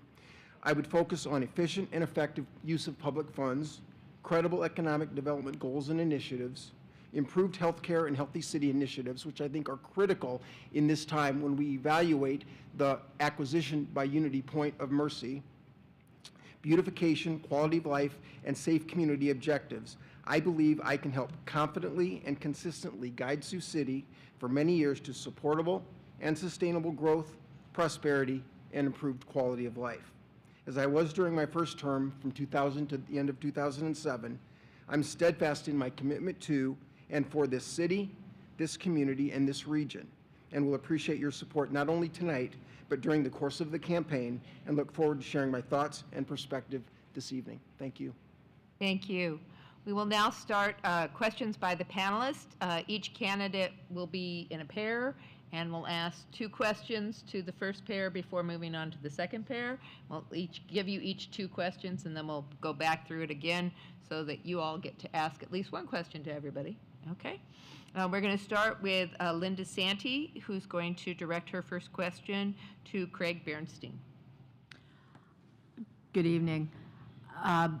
Budgets, particularly public budgets, are moral documents. With that in mind, if budget cuts were necessary, where would you reduce spending, and what areas would be sacrosanct, would be protected from cuts? Linda, that's a very fair question. And candidly, when I talk to people about the process of running and the learning curve, the first thing that the city council does is get sworn in. The second day and the next 2.5 months are learning about the budget, both the operating side and the capital side. So it's critical that as the council members that get elected go through the orientation process, they understand not only what they're looking at for the next 4 years, but just as importantly for the next 2.5 months as they look through the budget cycle. There are numerous departments that have to be evaluated. I think it's fair to say that everything is under review and needs to have open and fair discussion. But at the same time, I think that from my perspective, the public safety departments of the fire department and the police department require probably the most level of respect for their needs, because along with beautification, quality of life, and having a safe and secure community, we have to have a strong police force and we have to have a strong fire department and rescue. Thank you. Mr. Bertrand, same question. Hey, great question. I'm glad I drew that question. First, let's go back to the root of why we would have to cut spending. The big reason we have to cut spending is, number one, are we spending too much and trying to do too much for everybody? That's why we need the cuts, or is it because we want to lower property taxes? My mindset is going to go in there is the reason we're going to have to reduce the budget, review, recalculate, is because we want to buy down the levy. People in this town are screaming about the high property taxes and no one does anything. Part of the plan has got to be reduction of spending. It has to be. But I will tell you that police, fire, and municipal workers, their customers are us. They're not touchable. That's a non-negotiable right there. From there, we'll evaluate the budgets. But again, government will shift, government will shrink. But my main goal going in there is not to feed this government or not have enough money to feed this government, but is to shrink this government because we need to reduce property taxes. Property taxes is spending. This council has an addiction, a lazy addiction to spending, and we're going to cure that when we get in. Thank you. Luke Larson, you get to direct your first question to Mr. Bertrand. Thank you. Local parks and community spaces have had issues with vandalism, homelessness, safety concerns, for example. What would you do to improve those spaces so they are welcoming, safe, and usable for all community members? Well, this goes back to one of the number 2 issues, which is the condition of our city. And to be honest with you, we have to elect the will to do it. Other cities can control their homelessness, they can protect their parks, but you have to elect the will that wants to do it. And I think you have an opportunity with 3 open seats that individuals will come in there and say, you know what, we might have to make some tough decisions when it comes to regulating our parks. Maybe putting more police in there and looking for probable cause and making people a little uncomfortable that shouldn't be in places they shouldn't be. But again, that goes back to we have to put people in place that have the will to make these changes in these spaces because people want to be safe. And Mr. Bernstein, same question. Can you repeat the question, please? Yes. What would you do to improve spaces like local parks and community areas so they are welcoming, safe, and usable for all community members? within my mantra of looking at my primary obligations, my primary issues, as I said just earlier, are beautification, quality of life, and a safe community. I think it's critical that we work with public service, with public works, and make sure that our parks, our streets, and our community is as safe as possible. I think that we have to also work with the police department and the fire department in overseeing all of those aspects, but I think it's very manageable and it's something that we can accomplish. Thank you. Mr. Gottberg, we'll let you ask the next question, and please direct it to Mr. Dan Bestie. All right, thank you. Well, let me start with growing the community here. Everybody for years has said we need to bring better paying jobs in. We need to somehow attract something that'll be like Gateway was in its prime here. Recently, the county just had one of the most misunderstood proposals regarding changing zoning to allow someday someone to build a small nuclear reactor somewhere in Woodbury County. What can we do, and what type of thing would you favor to try to get the next Gateway here to have better paying jobs and to try to grow our population? Yeah, I'd say that the biggest thing we need to do is be business friendly.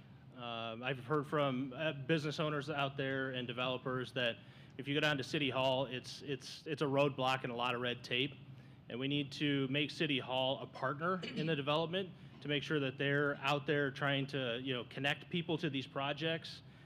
And also, I would say that we need to have a customer first mindset down at City Hall. So when somebody comes down there for a permit or wants to start a business, it's not like here's all the things that you're going to have to do. That's great. Really appreciate you being here and trying to develop our community. What can we do to help you?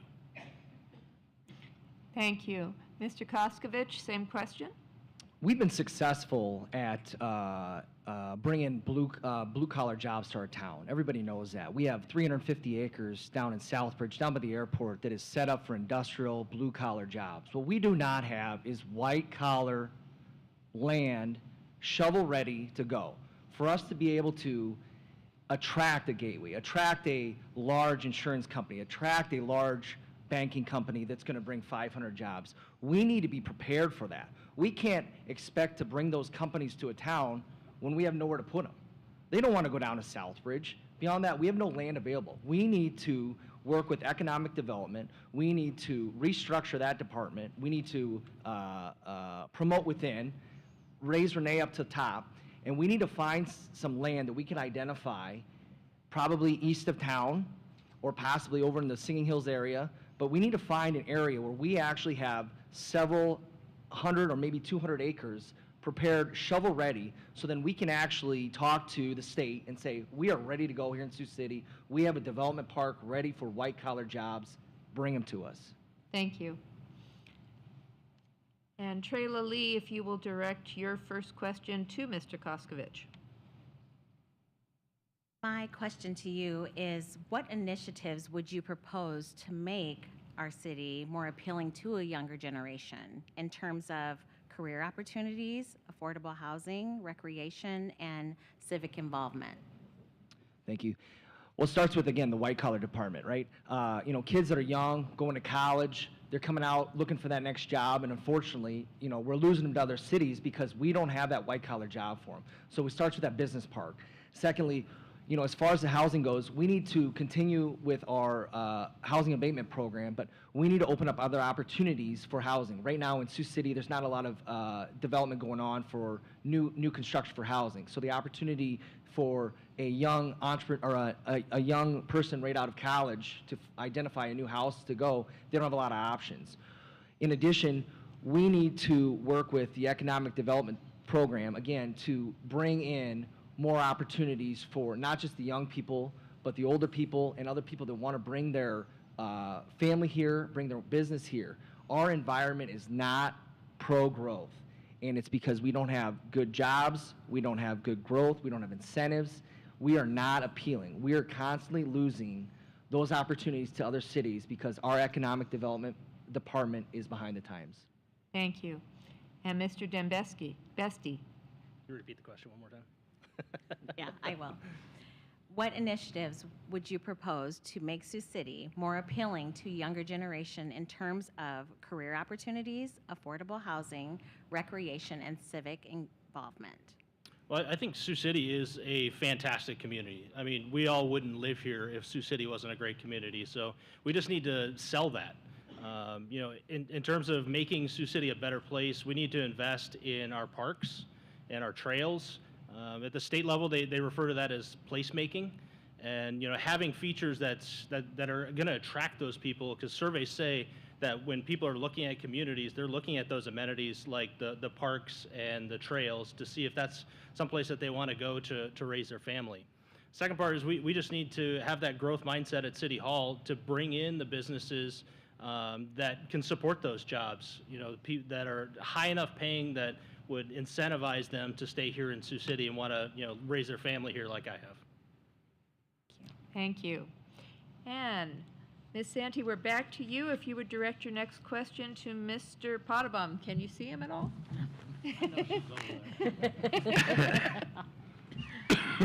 We, Marty, we have, what are your priorities for maintaining and improving infrastructure, including water, sewer, and roads? And included in that, I'll point out that the city has a multi-phase $470 million reconstruction of the wastewater treatment plant plan. Do you support that plan? Do you see other options? So it's a general infrastructure question with that specific ask tagged on. Well, that kind of hurts, because 25 years ago when I was on this council, we said our problem was we had 100-year-old infrastructure. Now we have 125-year-old infrastructure. We also had a plan for a new water or sewage treatment plant down by the Darling International plant. It was going to cost $40 million, so we didn't do it. And now we're 400 and some million to rehab the one we have. And that's nothing against any of the existing council members. That's just the way things get put off. So what we need to do is get all the players in-house. We need to get the Army Corps, we need to get DNR, we need to get the city and the state, and find out just what we're going to be able to do. Because these things aren't going to solve themselves, and letting them go any longer doesn't help. I heard 400 million for the sewage treatment plant. I was told tonight it's 470. I said before we leave it'll be 500. So we've got to get something done with it, and we've got to get it done now. Thank you. Mr. Rayford, same question. Absolutely. First of all, I think it's important that we understand exactly what we're looking at, and we've obviously heard in the news about the sewage treatment and all of those things. I think we have to listen first and foremost, and we have to listen to all the players, as Marty alluded to, that whether it's the Chamber of Commerce, whether it's the entities that use water, sewage, and then just our citizens. If we're not listening and then coming to the table and creating a plan that we can all agree to and understand, because any one of us up here can say that we understand it, but until we're really sitting there with the numbers in front of us, the facts of all the things that go into it, then I think we're all been a little disingenuous with it. I just think it's important that we know it's an important thing because we all say we support businesses and we support families and how those things go, but I just think it's important we come to the table and we have the real discussion and look at the numbers and the facts that go into that decision. Thank you. Mr. Larson, if you would direct your question to Mr. Rayford. Yes, thank you. Mr. Rayford, many students my age rely on public transportation to get to school or work. Do you have any thoughts on expanding public transportation, for example, bus routes, services, adding service on Sunday, that type of thing, to make it easier for students and residents of Sioux City to get around the city?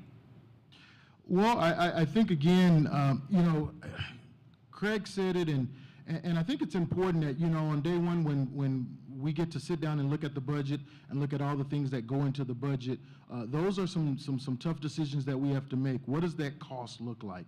What does that sound? And we all want to be fiscally responsible, but on the same token, if we talk about lowering taxes, then where does that money come from? And so I think it's important that we do be attractive to our students because we do want them to stay and live here and get jobs here. So what does that really look like?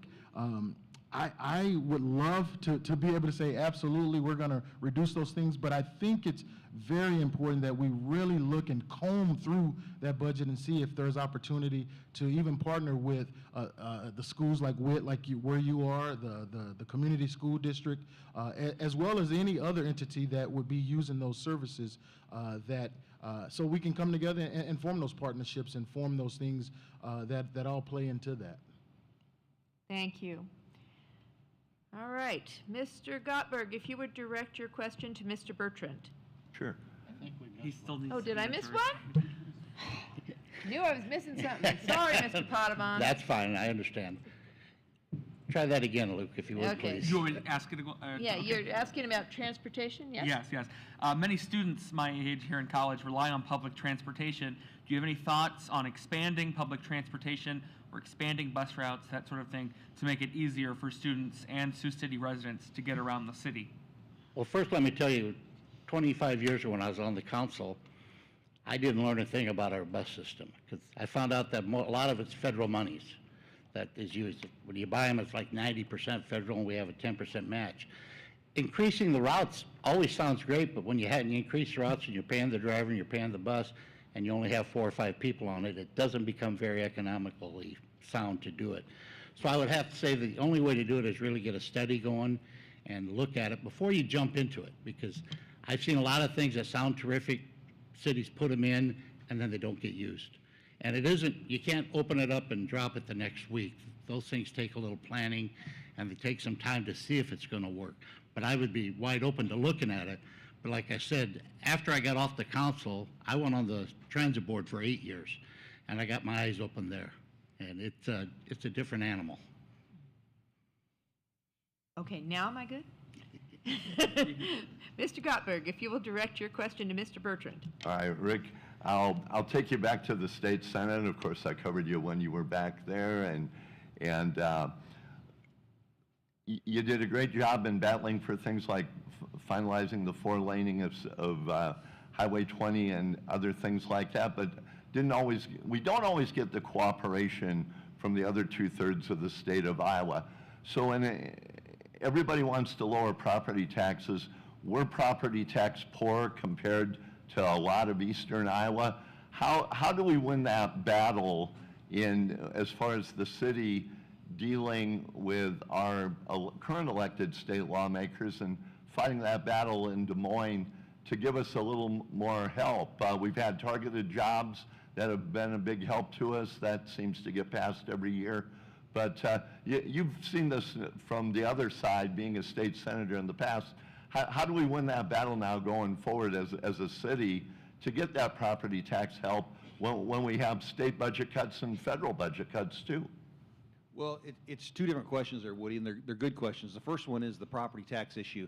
You're going to hear a lot of people up here, blah, blah, blah, reduce property taxes, but you got to have a plan in place.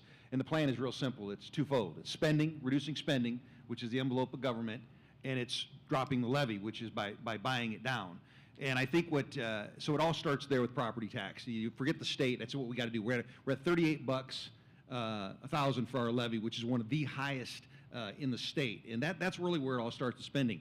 On the development side, you're right. We need to utilize more, and I know Mr. Koskovich utilizes them, and I used them. There's a ton of tools out there when it comes to develop that I think that at times the city doesn't understand how to implement those things, from workforce tax credits to historical tax credits to reaching out to our federal representatives. There's dollars there. Why do we still have trains that make noise through this town?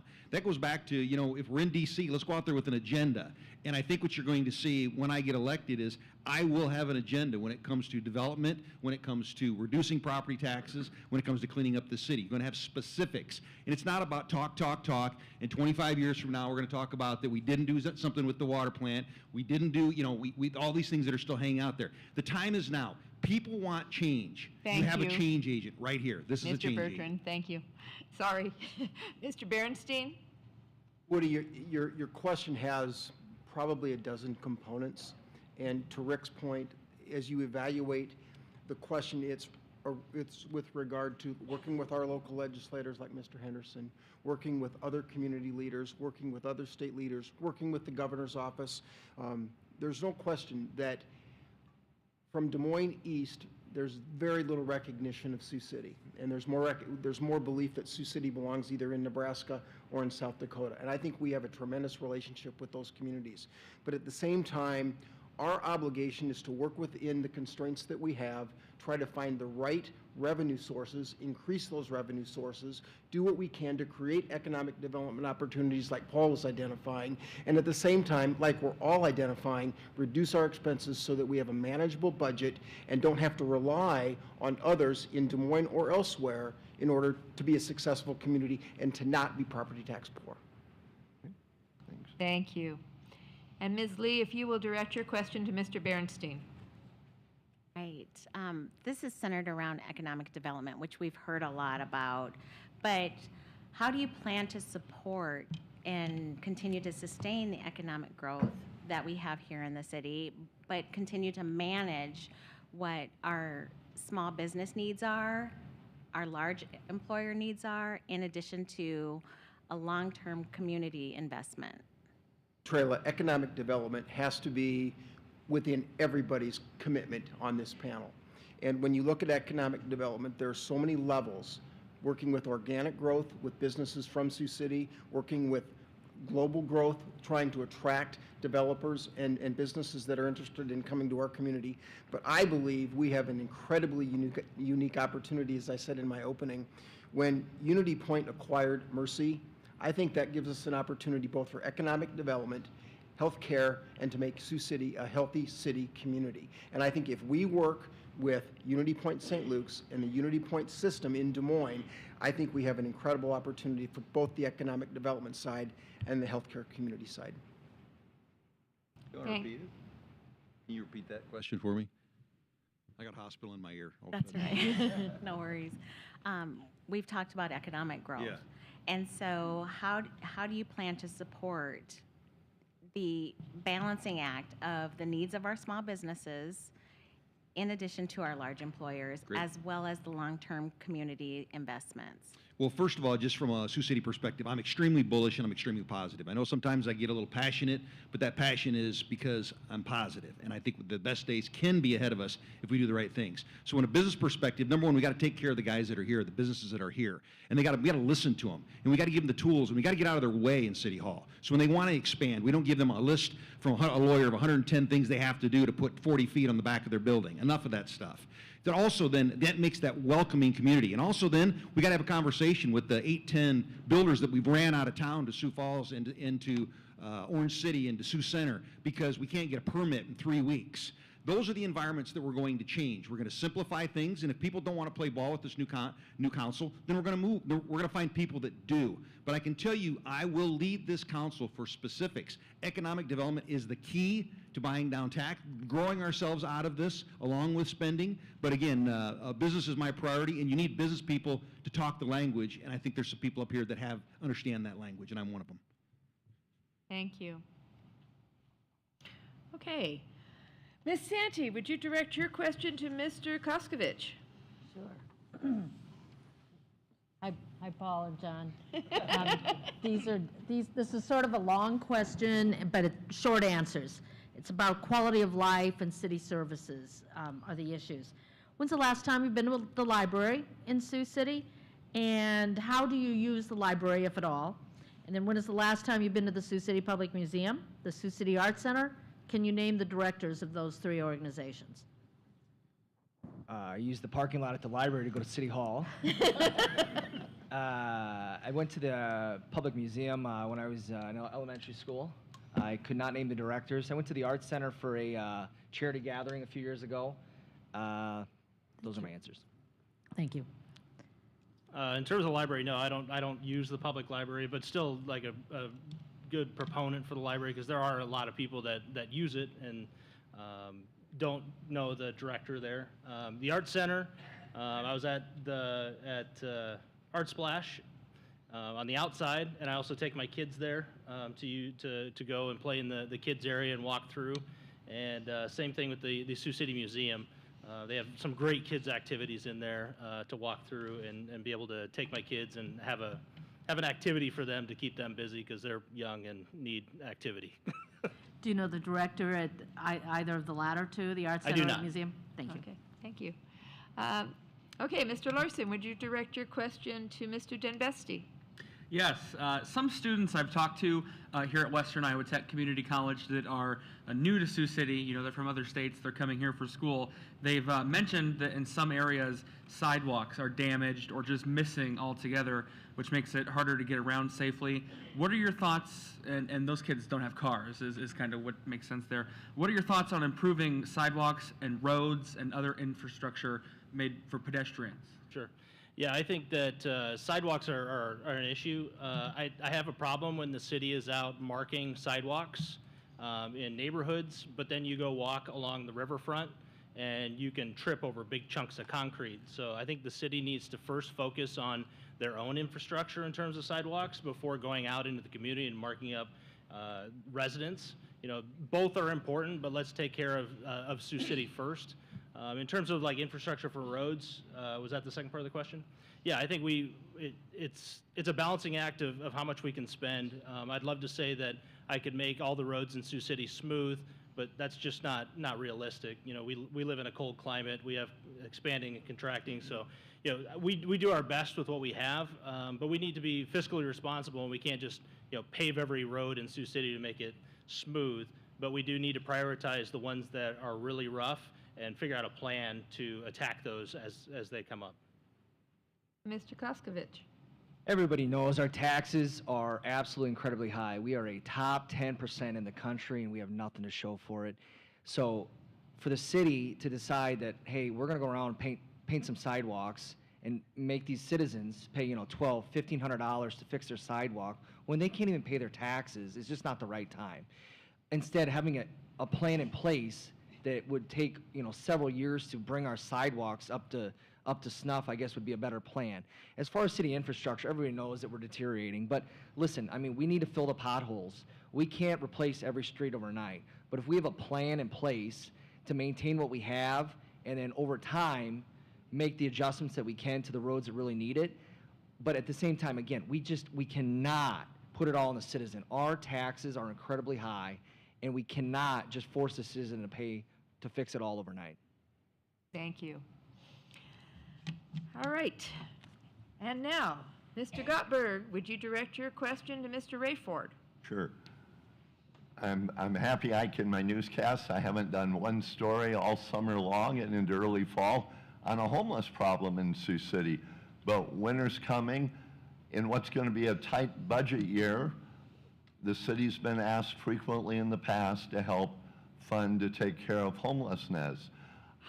What's your perception of the homeless problem right now? And I don't know if it's fair to say everything seems to be working with our local agencies because it has been warm, but should the council, if they're asked, be able to front some of the care through the wintertime to a greater degree coming up here? Thank you, Woody. I think it's important, first and foremost, that our unhoused, they are citizens, and we should care about our unhoused. I've traveled this country, and I'm going to tell you, when I look at homelessness in Philadelphia and I look at homelessness in Denver, Sioux City, I don't know if we have the homelessness that equals to that amount. However, we do have some issues and some things that we need to take a look at. When it comes to that, there are entities that have come up and they are doing a phenomenal job at tackling those problems, and the Woman Shelter being one. And I think with some of the things that the city has tried to do with putting signs up, and this is dealing more with panhandling, I think if people would give to those entities or give to that entity, then maybe that's a way that we can take some of that money and use it from the budget to help in dealing with that homelessness and those things. And so we have to take a look at it, obviously, because we want to keep our streets safe, but I think there's ways we can tackle that. Okay, thank you. Mr. Potterbaum. Yeah, the homelessness is a problem that it really needs the cooperation of a lot of different agencies. There are a lot of social services agencies, nonprofits in this city that would love to help with the problem. I think the part of it is we have a staff down at City Hall that helps get those together, but I think they need to talk more to these agencies. As a veteran, one of the things that bothers me is how many of the homeless are veterans. And they just seem to be cast aside. And, if they can go fight for this country, we should make darn sure that they have a quality of life when they get back. So I think we need to look at it. I think the city's best spot is to be the focal point for getting everybody together to come up with a solution. Just throwing money at it might not be the solution. We've got grant writers at the city. A lot of these nonprofits don't have grant writers. It's not easy to write a grant. So I think we could help a lot of them do that. But I think it's going to take a cooperation of the city staff and some of these nonprofits to look at the problem and come up with a long-term plan, not just throw money at it. Thank you. And Trayla Lee, if you would ask the last question from our panelists directed to Mr. Pottebaum. Right. My question is centered around diversity. And what I'd like to know is how would you go about ensuring that we look at our city policies as it relates to hiring practices and ensuring that we start to reflect the diversity that represents our community? It's funny how diversity has become a dirty word, and I don't know why it ever had to get to that point. We're a diverse community. You look around, we've got all kinds of nationalities in this city. And I think that every citizen deserves the right to be heard, to be spoken to with respect and dignity, and to be offered the same things that every other citizen gets. I know there's new laws coming down from above that you can't use certain words, but it just bothers me that we have to try to eliminate some of our citizens. Here's another one. We can't be inclusive either, but we should include everybody. In our decision making, the city needs to talk to everybody and listen to everybody, and I think that's something that we need to do. And it starts with us telling city staff to do that. Thank you. And Mr. Rayford, same question, please. Can you just repeat it one more time? Centered around diversity, the question. And so I would like to know, what would you do to ensure that our city policies, hiring practices, and how we can have a better representation of the diversity within our community? Absolutely. I just want to make sure I got it. Unfortunately, our federal government has put some restraints on things when it comes to diversity, equity, and inclusion. However, we have to understand that diversity, inclusion, and equity shouldn't come from laws or those things, but it should come from within. It should be decent humanity and the things that we believe in ourselves. I believe that regardless of what the federal government says, we as a council, we as an entity, as a city, should want to be inclusive. And understand what diversity really is. Diversity in its simplest, form means, different. and we do, our school system is a minority majority, system. Our city is represented very well, and so we have to make sure that we understand that and make sure that our citizens and all of our citizens are heard, they're represented, and they understand that they have a place that they can come to and not be disenfranchised, but heard and listened to.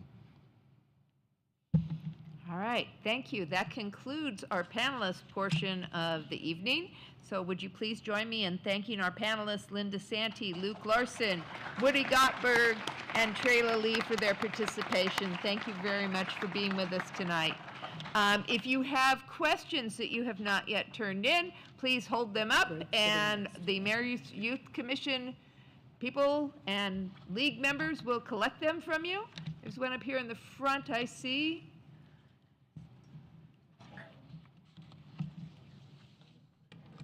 There's one in the front row here. Thank you.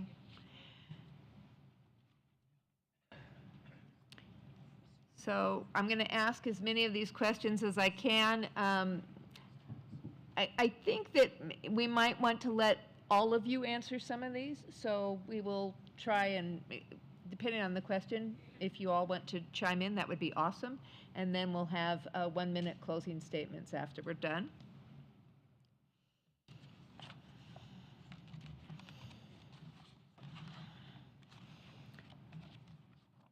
I have a couple here that I'm going to start with that came in on Facebook.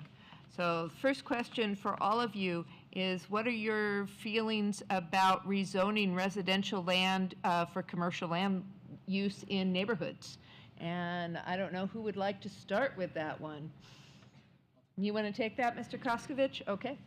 Yeah, listen, we lack, again, like I said earlier, we lack white-collar opportunities for development. And so I'm totally against that. That being said, we need to identify other areas in our town. Our economic development team is behind the 8 ball right now as far as giving us more opportunities for new housing areas and more white-collar jobs. We need to task them with purchasing land and getting it shovel-ready so we have housing developments ready for new housing and we have commercial land ready for white-collar jobs. Right now, as I said already, we have plenty of land for blue-collar jobs. We're lacking white-collar jobs and housing development. And Mr. Dembesti, would you like to chime in? Sure, I would say that I'm not in favor of having commercial right next to residential. Let's have the city find places for these people to go that's not next to your house, because I don't think that, you know, it's great if it's not your house, but if it's your house, you don't really want that business, you know, a gas station with their lights on all night right next to your house. So I would say let's keep those two separate. And Mr. Bertrand. Yeah, I mean, you know, you got to watch, not talk out of both sides of your mouth. If you want development, you know, you got to have the land. But I think that there's this town has plenty of expansion opportunities for commercial expansion. The residential side of it, I think that what we need to do is when a developer comes in on the residential side is the problem right now is they're trying to bite off too much. The dirt guys are trying to come in and they're trying to level up too big a piece of properties. It's like, hey, and that really disrupts the neighbors and that causes a big stir. You see that in different areas. What you need to do is say, okay, guys, what can we do to punch in 1 or 2 cul-de-sacs? Let's fill them out. Let's stay organized versus a big development like we see across the river that they shotgun it in and you have houses splattered all over the place with no organization. So again, I think it just goes back to leadership, structure, and a plan. But at the end of the day, you have to have a business-friendly environment that actually wants the builders to be here, because right now they're not here. So we have to start. Don't put the wagon in front of the horse. We have to get the incentives here and the environment here that the builders want to come back. And Mr. Berenstein. I think it's a very sensitive balancing test when you look at rezoning residential properties to any form of commercial use. And of course, there are dozens of levels of commercial use. So I think as you evaluate the balance test to understand the impact that a commercial use would have on a residential property, I think you need to make sure that all of the parties are involved. Tricia and I were visiting just earlier tonight about a sensitive issue regarding a conversion on a rezoning. And I think it's important for the developers. I think it's important to make sure that we have adequate outreach. I know that the standard right now under the municipal code, I believe, is maybe 100 feet. And it's just not large enough to make sure that we include everybody that could be affected by a project. But I think if all of the parties are able to come together, have a balancing formality, recognizing, as Rick said, that we have to create commercial development opportunities, I think we can find that right balance. And Mr. Rayford. I would agree that, is that on? Okay. Yeah, you know, I would agree with what everyone has said. I think it's, you know, important to understand that we can't say that we are lacking housing and then we want to, you know, rezone, you know, housing for commercial. I think we just have to be careful with that and take a real deep, hard look at that. And you know, I would agree with what Rick said. We can't talk out of both sides of our mouth here. You know, one is one and the other is the other. So we just have to take a real big look at that and make sure that we're making the right decision for housing and commercial as such. And Mr. Potabom. Yeah, that brings up one of the old sayings, it's NIMBY, not in my backyard, because everybody wants commercial, but if you say we're going to put it in the middle of your residential neighborhood, you would probably say, no, not here. Do it on the other side of town, that's where it should go. I think we have to be careful, because we all know we need commercial development, but you need it done right. You need a plan, you need to get the property you need, and you can get the developers to do it, but not in residential neighborhood. You got questions for me? Okay.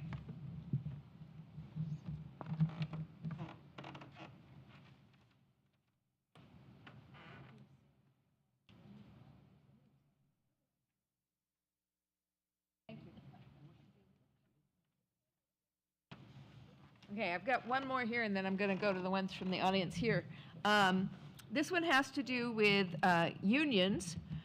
What are your feelings toward the unions here? As part of the city council, one of your jobs is to negotiate with the various unions here in town. So what are your feelings toward unions? And Mr. Potabom, let's start with you on this one. Good, that's a good one for me to start with. Yeah, I thought so. Chapter 20 of the Iowa Code used to have 18 items of collective bargaining. Governor Ray signed that, for those of us old enough to remember Governor Ray. And it was a quality thing that was set aside, that they said the unions agreed, these are public employee unions, agreed not to have strikes if the cities would negotiate the 18 items.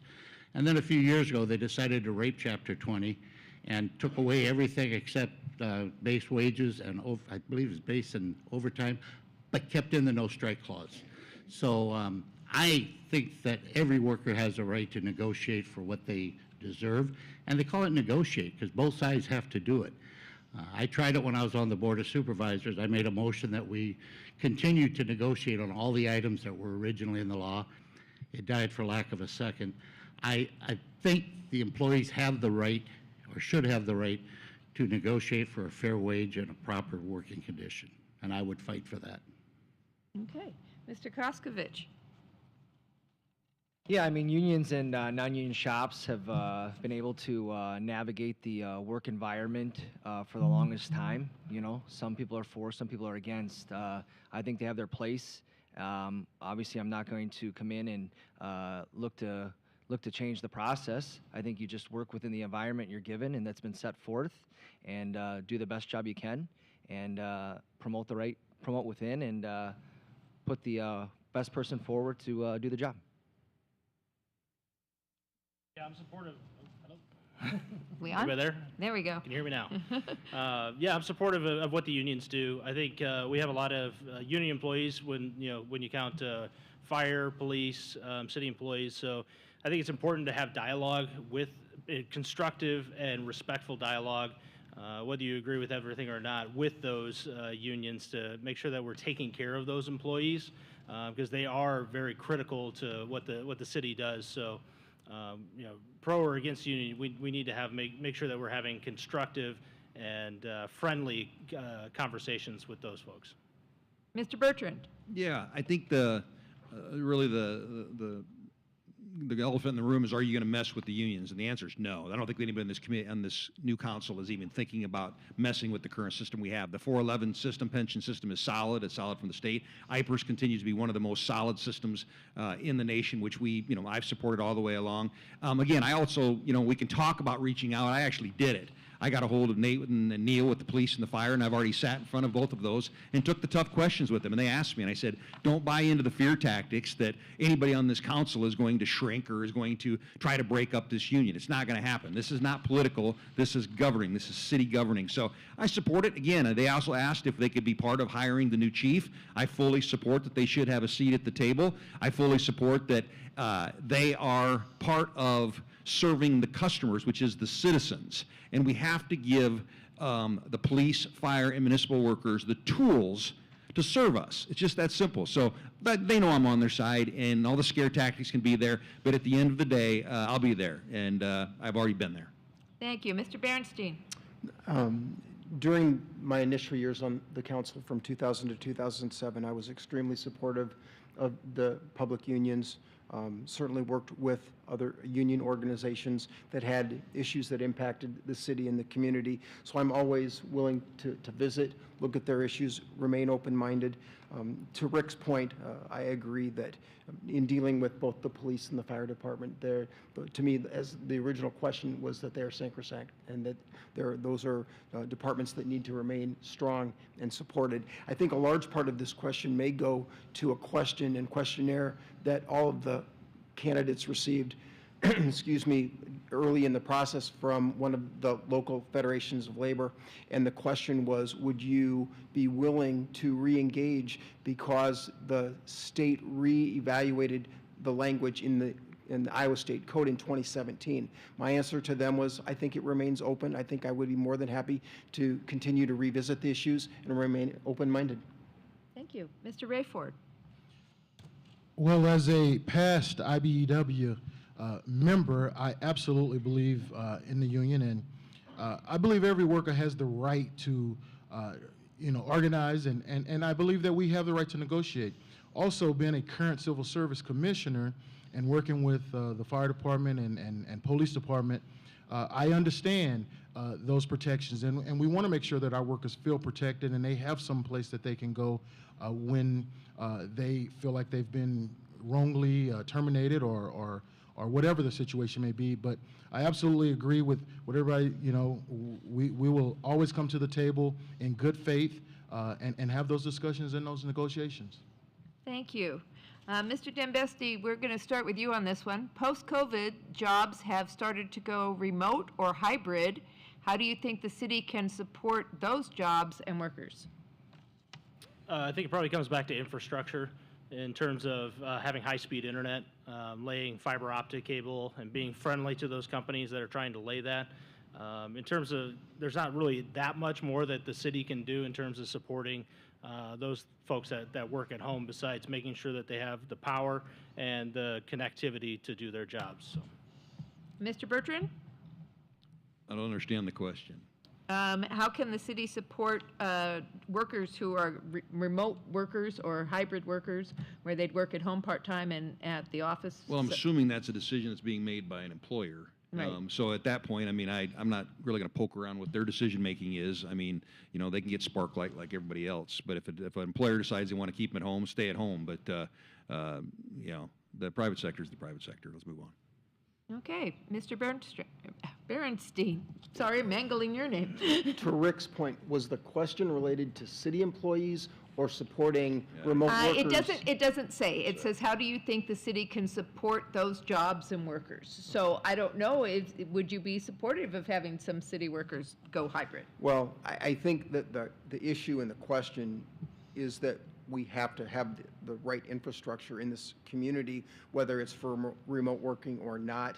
I think generally industry is focusing away from remote workers, although I'm very supportive of those businesses, those private employers, and certainly to the extent that the city wants to visit about that opportunity. I think City Hall tends to be a congregation point, and I don't know that remote working tends to work for City Hall and city employees, but I agree that with John that I think that the infrastructure and working with various developers is critical to making sure that we've got the right broad scope services for the right technology. Okay. Let's move on to another question then. Mr. Bertrand, I think this one it looks at some of the things that you've talked about. How can the council hold property owners accountable when property becomes blighted? That's a great question because, like any change that's going to happen, I'm going in here as a change agent, and anytime you make decisions, there's going to be people that don't agree with you.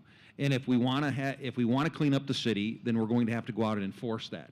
And it's going to make some people mad, and it's going to feel that way. But I think what you also find out, what I've seen in my neighborhood in Kelly Park, is once one person starts to clean up their property, the next one cleans it up, and then the next one cleans it up. And you know what? People like nice things, but you're not going to invest if it doesn't start somewhere. So I think the city is so hungry to polish itself, and we can get there. So that's where I'm at. Okay, I'm going to skip down here to Mr. Rayford and Mr. Potabon and Mr. Koskovich, since you didn't answer the last question. So would you like to answer this one about blighted properties? What can the city do? Sure. I think it's important, again, that we look at our neighborhoods, but we have relationships with our neighborhoods. And I think it's important that as councilmen, we need to step into the neighborhood. We just don't need to sit, on a Monday morning or Monday afternoon and sit in City Hall and just make decisions. But I think we need to get out there and talk to people and let them know, or just have those conversations. And if there's a property, owner that we need to talk to about those situations, instead of that enforcement of sending, hey, here's a notice or whatever, let's go out there and talk to them and then invite them to have those conversations with neighborhood services, and let's just have a conversation. Okay. Mr. Potabon.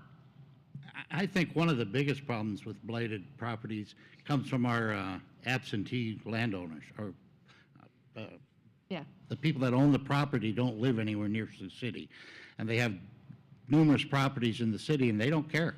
They're not going to fix them. They're going to collect their rent until it becomes unrentable, and then they'll sell it.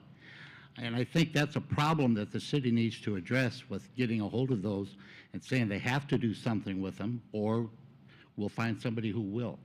That's been a problem for years around here, and you hear about it a lot, that, you know, the property is just going to waste, but nobody can find the owner, because the owner's in California or Florida or somewhere else. And I think the city needs to address that and see if we can't. I don't know exactly what the solution would be, but I'd sure be willing to work on it. Okay. Mr. Koskovich. Yeah, I think this question's kind of twofold, right? I mean, you got people that go out and meet with a citizen and address the problem. They put the effort in and they make the right corrections. Then you got the other side that neglects their building, whether they're in-town owners or out of town, and they do nothing about it. But the flip side is that, you know, at times our city department's been soft on those buildings that need to go, right? I mean, we've got buildings that have been red tagged, off red tag, on red tag, off red tag. I mean, we've got multiple chances. At what point we just need to cut the string and move on. And I just think that we need to be, as Rick said, more enforcing. And once those chances are gone, I mean, we need to just get done with the process and move on. Okay, thank you. City and council involves lots of committee meetings, council meetings, and community events. Are you agreeing to be committed to attending and make time for all of those and answer citizens' concerns? I don't know that we need to have a big, long answer for that one. So, gentlemen, let's do a lightning round. How many of you are agreeing to make time for all of those things in your schedules? And we'll just go straight down the line. Do you want an answer? I just want a yes or no. Of course. Very briefly, I've shared that when I was mayor, this was a 25-hour-a-week job. When you're a city council member, it's likely 12 to 15 hours. It's the meetings, it's the preparation, it's going to outside meetings, it's citizens' concerns, it's all of those things. And I have no reason to believe that everybody up here doesn't feel the same way. I kind of agree with you. So let's just show, you guys want to do a show of hands? All right, show of hands. There we go, thank you. This is to all of the candidates. I'm not sure how to phrase this. Okay, the first question here is, are you fully committed to each of the following? The Human Rights Commission being fully staffed. What would you do? Yeah, this has got like three different questions here. So let's start with the Human Rights Commission being fully staffed. Where should we start? Mr. Rayford, why don't you start with that? How do you feel about the Human Rights Commission? Well, first of all, I think it's state law that we have a Human Rights Commission, and so I absolutely support us having the right staff. You know, as serving as a past president of the NAACP, I would get calls every week about some discrimination, harassment, wrongful termination, or whatever, and our first step was to send those calls to the Human Rights Commission. So I know the load that they have and the work that they have to do. And many times there would be calls, and so we absolutely have to do it, and we have to figure out how to do it. And again, looking at that budget, combing through it, and I'm thankful for this current council that found a way to do what they needed to do to support the Human Rights Commission. Okay, Mr. Potterbaum. Yes, I would definitely make sure it's fully staffed. I remember my last time on the council, we were turning a lot of them over to the state, the complaints, so that they could do the investigations, because we didn't have the people or the time to do it. And that's a shame, because if the complaint comes to the city of Sioux City, the city of Sioux City should handle it. So I would definitely make sure that it's fully staffed and that they're given all the tools they need to do their job. And Mr. Koskovich. Yeah, I mean, we got to meet the minimums that are required by the state, but at the end of the day, I mean, when we're looking at the budget, you know, we got to make hard choices, and there's opportunities to outsource, there's opportunities for the citizens to hire a private attorney, but at the end of the day, I mean, we got to look at the budget and lower the tax levy for everybody in the city. Mr. Denbesti. Yeah, I think I'm in favor of keeping it where it is right now. You know, I've learned in just this process the amount of things that the Human Rights Commission does, and it was kind of shocking on how much they actually do. So making sure they're fully supported as much as we can, but also, you know, taking into account that fiscal responsibility that we need to be responsible to taxpayers. You know, I would say it's a balancing act, but keeping it where it is right now, I would support that. Okay, I can't see where I'm at. Mr. Bertrand? Well, I could pander and just say yes, but I think it's no different than any other department that's going to come in front of this new council. If there's a need and the community needs it, we will provide. If they don't, then we don't. It's just that simple. So I don't think we need to start carving out and start trying to isolate what committees get filled, where they are, and try to pigeonhole. Again, that just puts people against people. We're going to treat it like any other department. If there's a need and it needs to be filled, we'll fill it. Thank you. Mr. Bernstein? I think we need to certainly work with Karen and the Human Rights Commission and her board to adequately staff what their needs are. I'm comfortable to say that in the course of what I've described as my one-person exploratory committee, as I was deciding to run earlier in the spring, I did have the chance to visit with Mike Collette, and Mike did share with me that he doesn't believe that the Human Rights Commission will be a budget issue in the coming budget cycle. Okay, thank you. I have 3 different questions here, all about homelessness, and I know that Mr. Rayford and Mr. Potabom, you already answered this question, but what can the City Council do with our homeless population? What support should we be giving them? What should we do to make sure that other people feel safe? So let's just start, Mr. Berenstein, let's start with you and come back down to Mr. Koskovich. I think it's fair to say that during the course of discussions, there's probably not a more sensitive issue in our community than homelessness and the transient population.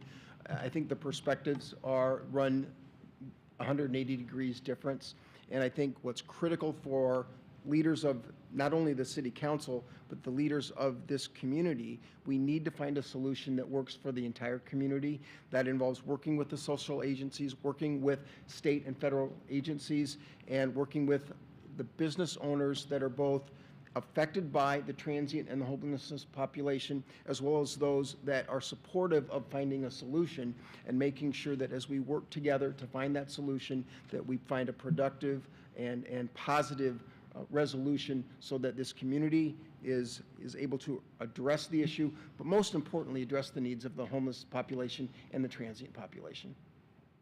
Mr. Bertrand? Well, again, it hits on, the third thing I always talk about, which is kind of the condition of the city. And, the homelessness, the first thing, this issue is going to be fixed by the people that are watching this, sitting out here right now. You have to elect the people that have the will to fix it. Because right now we don't. It's just we're going to put Band-Aids, and I can tell you what the new council's not going to do. We're not going to put up new signs on the corners. We're not going to hang up coat racks. We're just not going to do that. But other communities can control their homelessness, but you also have to identify what the homeless community actually is. Is it local? Is it our people? Or is it people that are being enticed from other communities into this community? Are they people that just decide they don't want to have a home and they're homeless? Or they have mental illness, and do we need to bring those people inside the fold and get them the help that they have, that it's here? Also, you know what? I don't know if I agree with we open up institutions that takes God out of the rehabilitation portion of it. The Gospel Mission did a heck of a job during the 70s and 80s when we brought God into this, and they became responsible and sober and had a plan to get out. I never understood why we think in this community now that enabling is compassion. It's not. Elect the council that actually will deal with this problem, and we will. Thank you. Mr. Denbesti? Yeah, I think I mentioned in my opening remarks, I'm in favor of a firm and compassionate stance for the homelessness. I mean, I think everybody can agree that that it is an issue from the people that I've talked to in the community. It's an issue with growth. We've had businesses recently move out of downtown because of issues with homelessness. Their staff are scared to go to their cars. They're tired of stepping over people or kicking them out of their entrance of their business, and they've moved elsewhere. Whether that be over to Morningside or over the river to South Dakota. So I would be in favor of, addressing the issue of, the mental health. I think that's a huge portion of it. And, trying to connect the people that want services to the services. But the second part of that would be I would be in favor of a no solicitation ban on any major intersection, so that people can't be walking in the roadway trying to knock on the window of your car to get a donation on a busy intersection like Wesley Parkway. It's a massive safety issue, and I'm surprised we haven't seen anybody killed yet. And Mr. Koskovich? The sympathy has to end. These people are disruptive to our business community, to our housing community, and it's got to stop. It's detrimental. It's an eyesore. and we have to put an end to it. This new council will work with the police department and the fire department. And speaking with the police department, they were thinking about a 90-day blitz of where we take these people and put them back, whether they're from South Sioux or North Sioux, or possibly at another meeting I was at, they suggested we put them on a bus and get them out of here. This community needs to fight this problem head on and get rid of it. It is detrimental to our community and is absolutely hurting us and bringing us down. Okay, and so we are fair. Mr. Potabon and Mr. Rayford, I'm going to give you one more question here. We've seen great progress in downtown Sioux City, but sustaining the momentum requires continued support. If elected, how will you prioritize downtown economic development projects and ensure they remain a focus in the city's long-term planning and budget decisions? So, Mr. Potabom, you want to go first with that one? Yeah, everybody's talking about economic development. They want to bring in the next gateway, some of these things. I'm not real sure where those are, but I can tell you we've got a lot of small businesses in the city that we should be working with, listening to, and helping them. If you've got a business that has 5 to 10 employees and you're wanting to go to 20 employees, we should be the first in line to try to help you get that done, whether it comes through grants or helping you find locations to move to. Downtown Partners is a great organization, but mostly what they do is put up facades and whatnot. I'd like to see helping businesses grow, because rather than worrying about what out-of-town business we're going to bring in, let's get the businesses we have here and help them prosper, because as they prosper, the city will. And I think that's where we should be putting a lot of our energies, is to helping the local businesses. Thank you. And Mr. Rayford? Absolutely. Thank you for the question. First and foremost, I don't believe Downtown Partners receives any money from the city. I think that comes from the collection of their tenants and business owners downtown. And so I'm not sure what the city of Sioux City can do other than support the endeavors of Downtown Partners and the businesses there. We all understand that small business is the engine that drives the economy. And so I am very proud of what downtown is doing and what it's looking like. I love the beautification.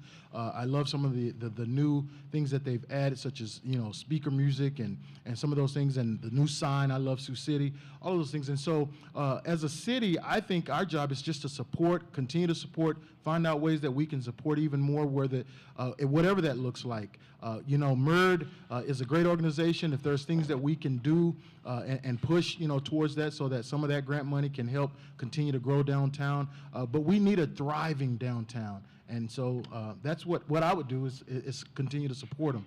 Okay, thank you. That's all the questions we have time for. If we didn't get to yours, I apologize for not having the time.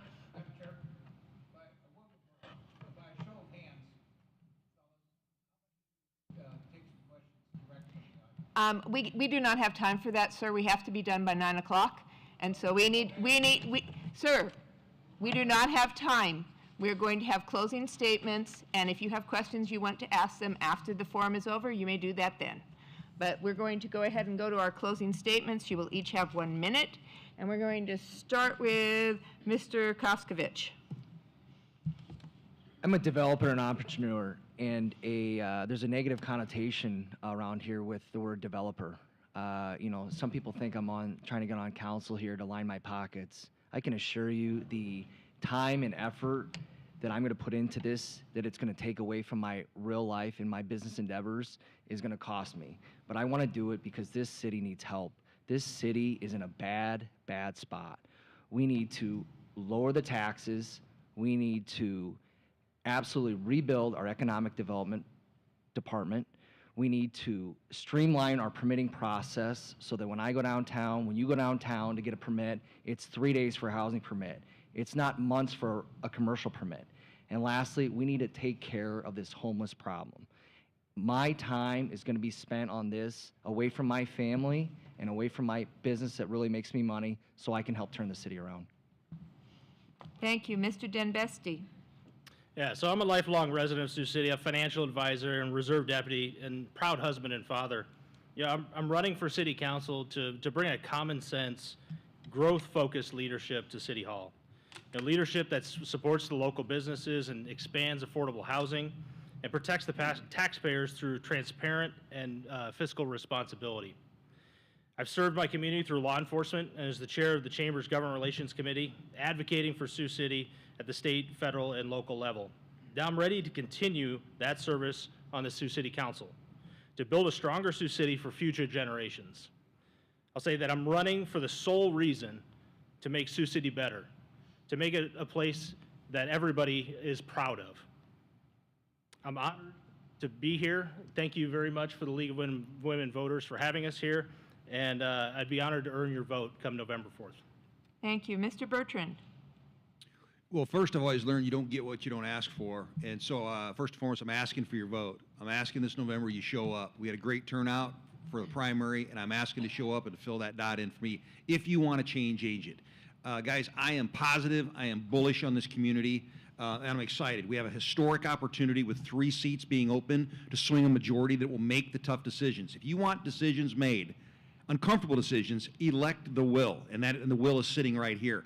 The days of saying, why is it so hard to build in Sioux City will end. The days of saying, why are we not like Sioux Falls and Omaha? We're going to put us on a track for that reason. I think a lot of guys, again, talk. We have a plan in place. We're going to do it, and I'm excited to be part of it, and again, I'm asking for the vote. Thank you. Mr. Berenstein. Before I share my prepared comments, I do want to go back. I think, Linda, it was your question about the library, the museum, and the art center. I just have to say that those are 3 jewels in our community. My wife and I use the library pretty regularly as a school teacher. We go to the art center regularly, and Steve Hansen does a great job at the museum as well. So just very quickly. Thank you again. How do you know I don't like the library? Well, I'm sure you do. I mean, I like the library too. I'm sure you do. I'm sure you do. Thank you again for hosting us this evening, and again, thanks to the panelists and all of you for being here. Thank you to the candidates. Your effort and commitment, the hours, the homework, and the time away from your family, as Paul was noting, is commendable. We're all seeking a seat on the City Council, making us competitors, but the reality is that we are all seeking to play a role in making Sioux City a stronger and more vibrant community. For that, all of the candidates should be commended and recognized. In spite of any political anger and posturing you may hear from political candidates, for generations, Sioux City has been a wonderful community to raise a family, make a living, and enjoy a nice quality of life. But recently, we seem to have lost our focus and direction. However, with positive and strategically aggressive and a focused plan and vision, we can and we will do better. Let me leave you with 2 quick thoughts. In this time of divisive politics and community unrest and discord, I pledge to be a candidate that will bridge that discontent and remain open to candid dialogue, which will only help to promote growth, community, and I hope commonality. Finally, every candidate for public office believes in himself or herself that they can and they will make a difference, and they should. The question for each of you tonight is, who do you believe in? I hope you believe in me. Thank you for your time. It was a privilege to be here tonight. Thank you, Mr. Berenstein. Mr. Rayford. Thank you. And again, thank you all for being here and being engaged voters, and thank you, panel, for your questions. I've been in the room. I've been in the room with the chief of police. I've been in the room with the fire department. Actually had the opportunity to hire the fire chief. I've met with the chamber. I've met with the school district. I've been in the room with each and every one of them. And so, Sioux City, our time is now. It's now that we deserve leadership that's authentic, leadership that listens, leadership that's driven to move a city forward. I am sick and tired of being compared to Sioux Falls, South Dakota. We can do better. In 30 years, we have not grown as much as 5,000. Look it up. We need leadership that's inclusive, where every neighborhood and every voice matters. We need a visionary who believes that our best days are still ahead, and a servant leader who shows up for the people, not with an agenda, but is here for the people every single day. That's what I offer. That's who I am. So on Election Day, let's stand together. And I will ask tonight, please support me and cast your vote for Ike Rayford. Thank you. And Mr. Potabon. Thank you. And again, I want to thank the League of Women Voters and WIT. And I also want to thank the 3 council members who are not running for re-election. I know people have blasted the council. I think we had a fairly good council the last few years, and I was sorry to see those 3 decide not to run again. That being said, I said it earlier, this government belongs to the folks out there. It doesn't belong to us. And I've always said if I could be the conduit, I think one of the biggest problems our citizens have is they're frustrated because they don't know how to get a hold of the city or who to get a hold of or who can answer their questions. And my wife can tell you the last time I was on the council, I'd get calls at 3:30 in the morning because I think he said it facetiously, but at that time, Mayor Scott told everybody I was the protector of the police. So 3 in the morning, if somebody got arrested, I would get a phone call from their wife or husband saying, hey, why did they arrest them? And I'd give them a minute to blow their steam, and then I would finish it. But I'll be that person to listen to you. If I can't answer your question, I'll find somebody who can. And they will respond to you. They won't just slough it off. Thank you. On behalf of the League of Women Voters of Sioux City, I want to thank our audience for attending in person and watching online tonight's forum. We again want to thank Steve Warnstad, Chris Mansfield, and of Western Iowa Tech Community College for their assistance, and a special thanks to all the city and the mass media program for their great work. Would you please give them a round of applause?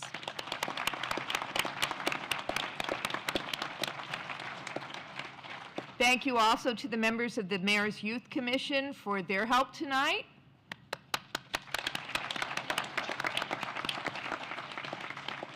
Thank you again to our panelists for your thoughtful questions, and above all, we wish to thank our candidates for their cooperation and commitment to public service. So let's give them all a round of applause too.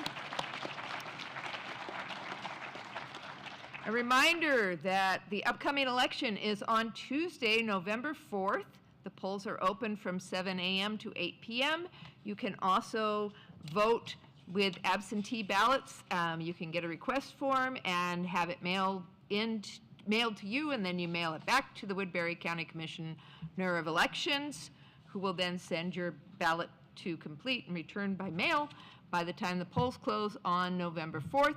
You can also opt to vote early by casting an absentee ballot in person at the auditor's office in the Woodbury County Courthouse, room 103, during regular business hours beginning on October 21st.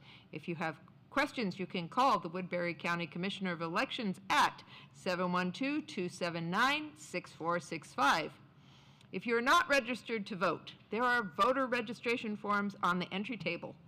So, again, thank you all for your participation this evening, and remember to vote in this and every election. Your vote is a precious gift. Use it wisely on November 4th.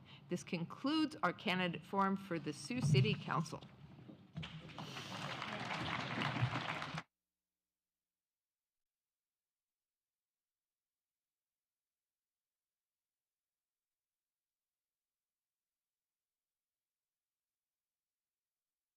This has been the League of Women Voters Candidate Forums, live from the Rockland Center on the campus of Western Iowa Tech Community College. This has been a production of Western Iowa Tech Student Media. Thank you for joining us.